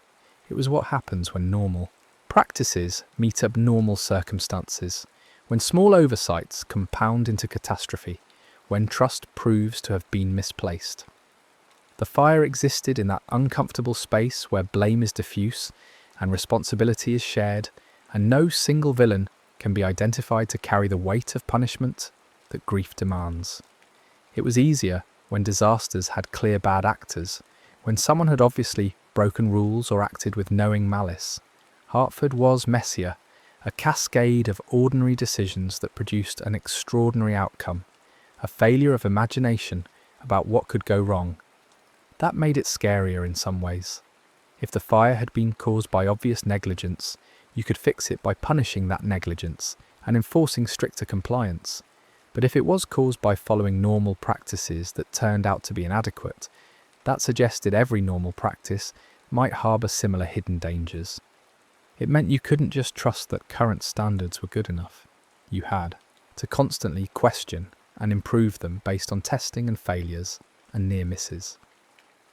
The Hartford Circus fire became a reference point in safety culture, invoked whenever someone argued against new regulations as unnecessary or too expensive. Remember Hartford became shorthand for small investments in safety prevent catastrophic losses. The argument didn't always win. There were still fights over every new requirement, still resistance from industries that saw safety measures as burdensome. But Hartford gave advocates a concrete example to point to. The economic impact on Hartford itself was significant. The circus never returned. Other travelling shows became wary of the city, seeing it as a place where disaster had struck and lawsuits had followed. The circus grounds fell into disuse. Local businesses that had relied on the seasonal influx of circus crowds lost that revenue stream. The city's reputation suffered in ways that were hard to quantify, but real nonetheless. But there were also people who moved to Hartford because of the fire. Drawn by jobs in the expanded fire department, or new safety inspection positions, or the social services that grew in response to the disaster. The tragedy reshaped the city's economy and demographics in ways both obvious and subtle, creating ripple effects that persisted for generations. The survivors who chose to stay in Hartford had to navigate living in a place that carried constant reminders. Streets they walked down led past the former circus site. Neighbours had connections to victims. The memorial became a landmark they couldn't avoid seeing. Some found this comforting, living among people who understood, who didn't need explanations. Others found it suffocating and moved away, needing distance from the geography of trauma. The fire entered popular culture carefully, with appropriate gravity. It appeared in films and novels, usually, as background rather than subject, referenced in passing when characters discussed disaster or safety or loss. When creators did tackle it directly, they tended toward documentary realism rather than dramatic embellishment, understanding that the real story was horrifying enough without invention. Musicians wrote songs about it, usually in folk traditions where disasters are documented and mourned through verse. These songs preserve details that might otherwise be lost. The names of victims, the specific timeline, the small acts of heroism that happened in the chaos. The music made the history accessible in a different way than official reports, carrying emotional truth alongside factual information.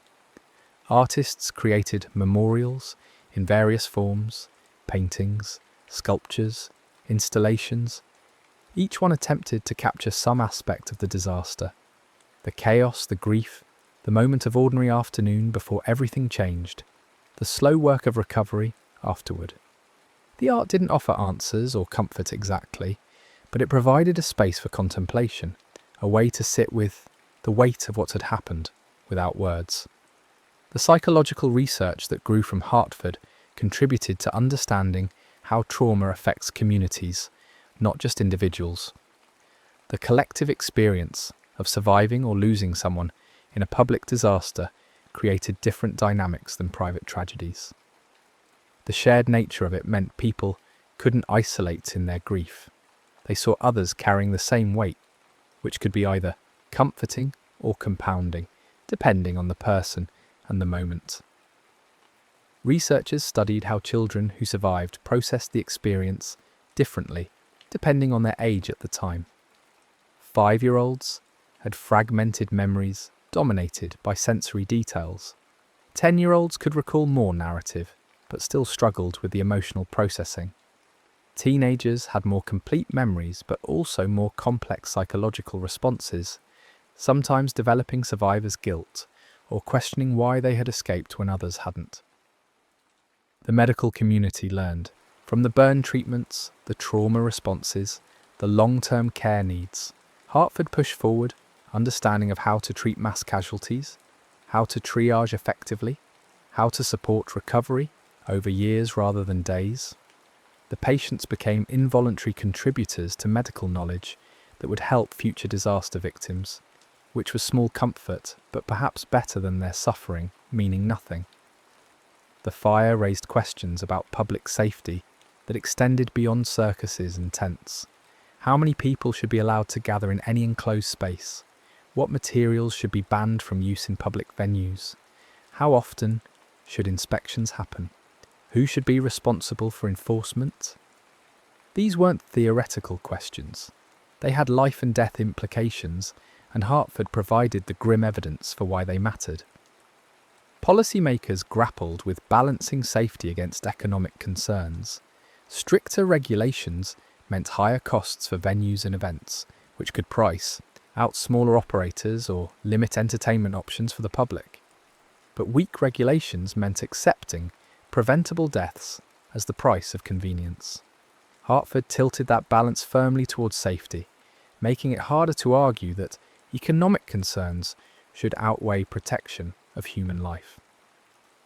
The legal precedents set by Hartford lawsuits influenced how liability worked for decades afterward.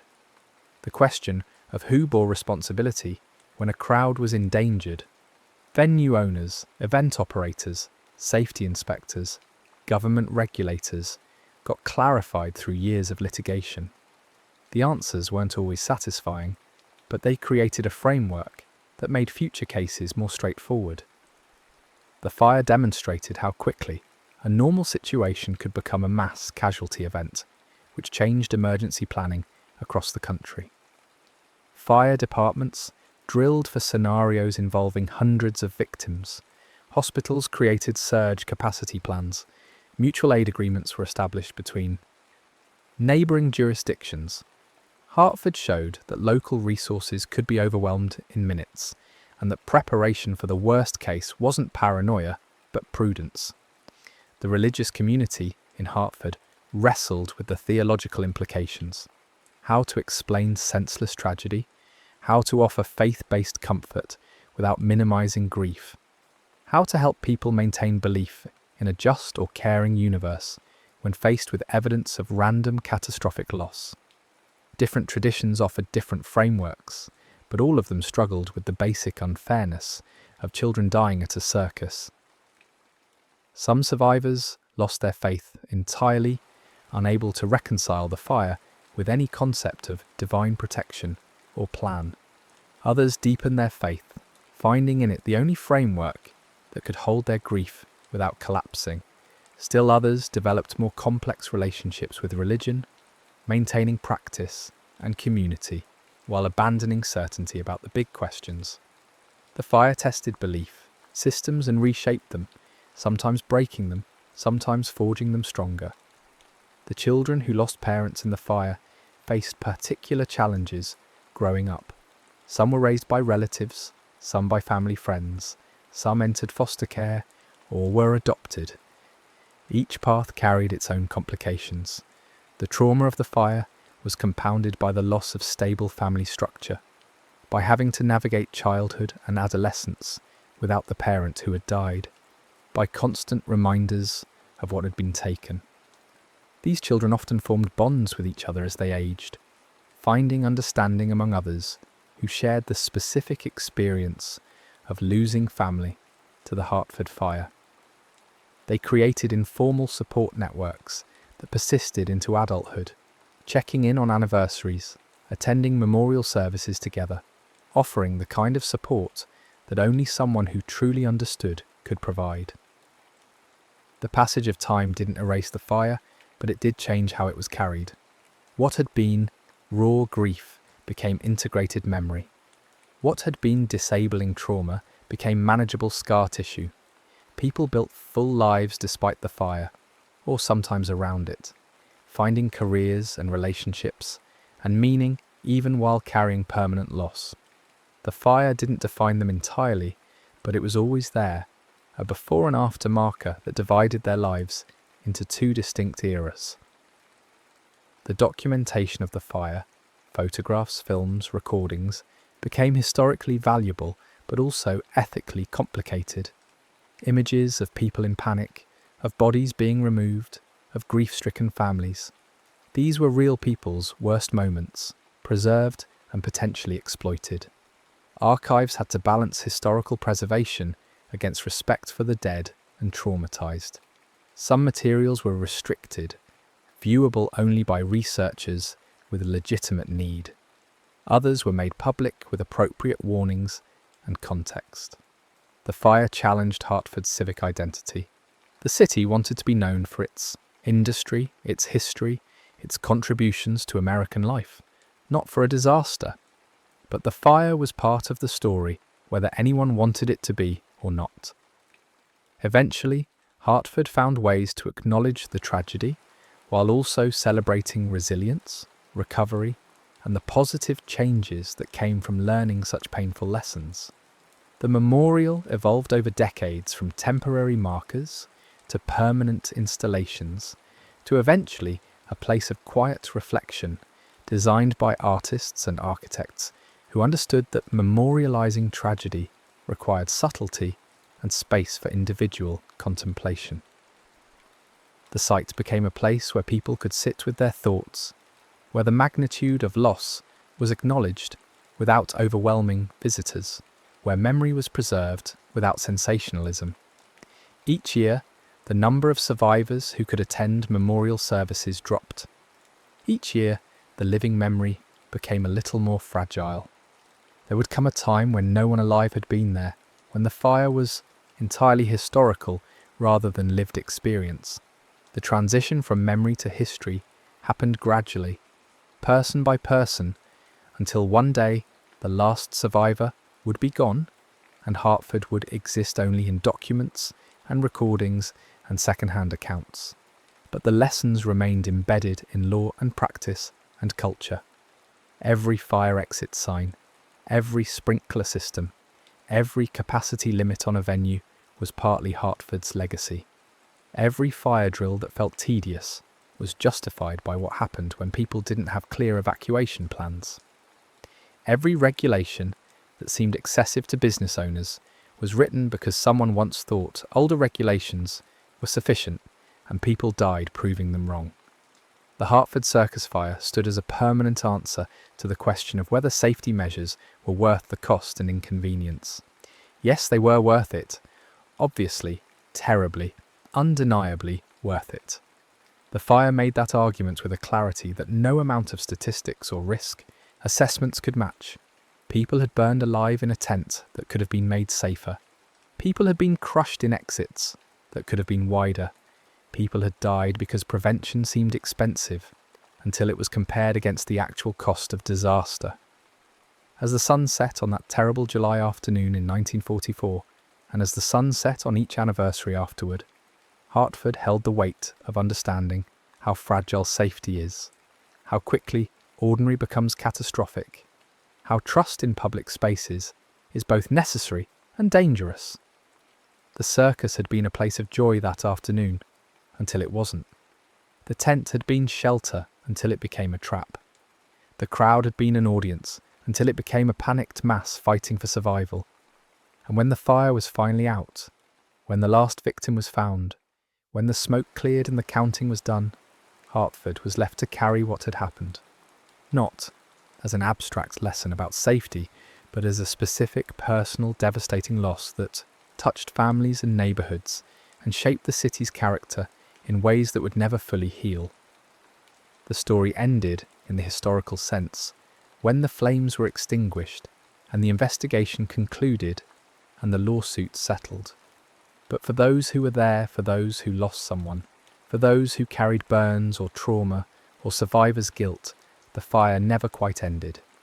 It became part of them, integrated into identity, a permanent marker of before and after that shaped every moment that came next. And now, decades later, the fire exists in that strange space where lived memory meets historical record, where personal tragedy becomes public lesson, where specific suffering illuminates general truth about risk and responsibility, and the terrible efficiency of fire when all the wrong conditions align.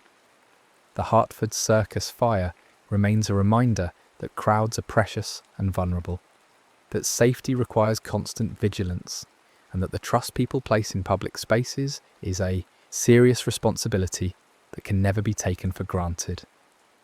The afternoon that began with such ordinary hope, families dressing up, buying tickets, walking toward entertainment, ended in smoke and fire and loss that rippled outward through time, touching people who weren't even born yet, shaping regulations and practices and awareness in ways both visible and invisible.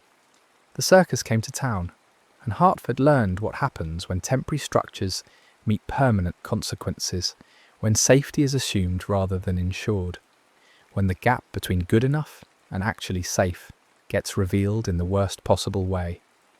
And through all of it, through the investigations and the lawsuits and the regulations and the memorials and the decades of processing and integrating and trying to make meaning from meaninglessness, one truth remained constant. The people who died that afternoon deserved better. The people who survived deserved better. And the only way to honour both was to learn every possible lesson and apply them so rigorously that such a disaster could never happen again. The fire burned for less than an hour. The aftermath continues still. The next story is about to begin. Please relax and enjoy.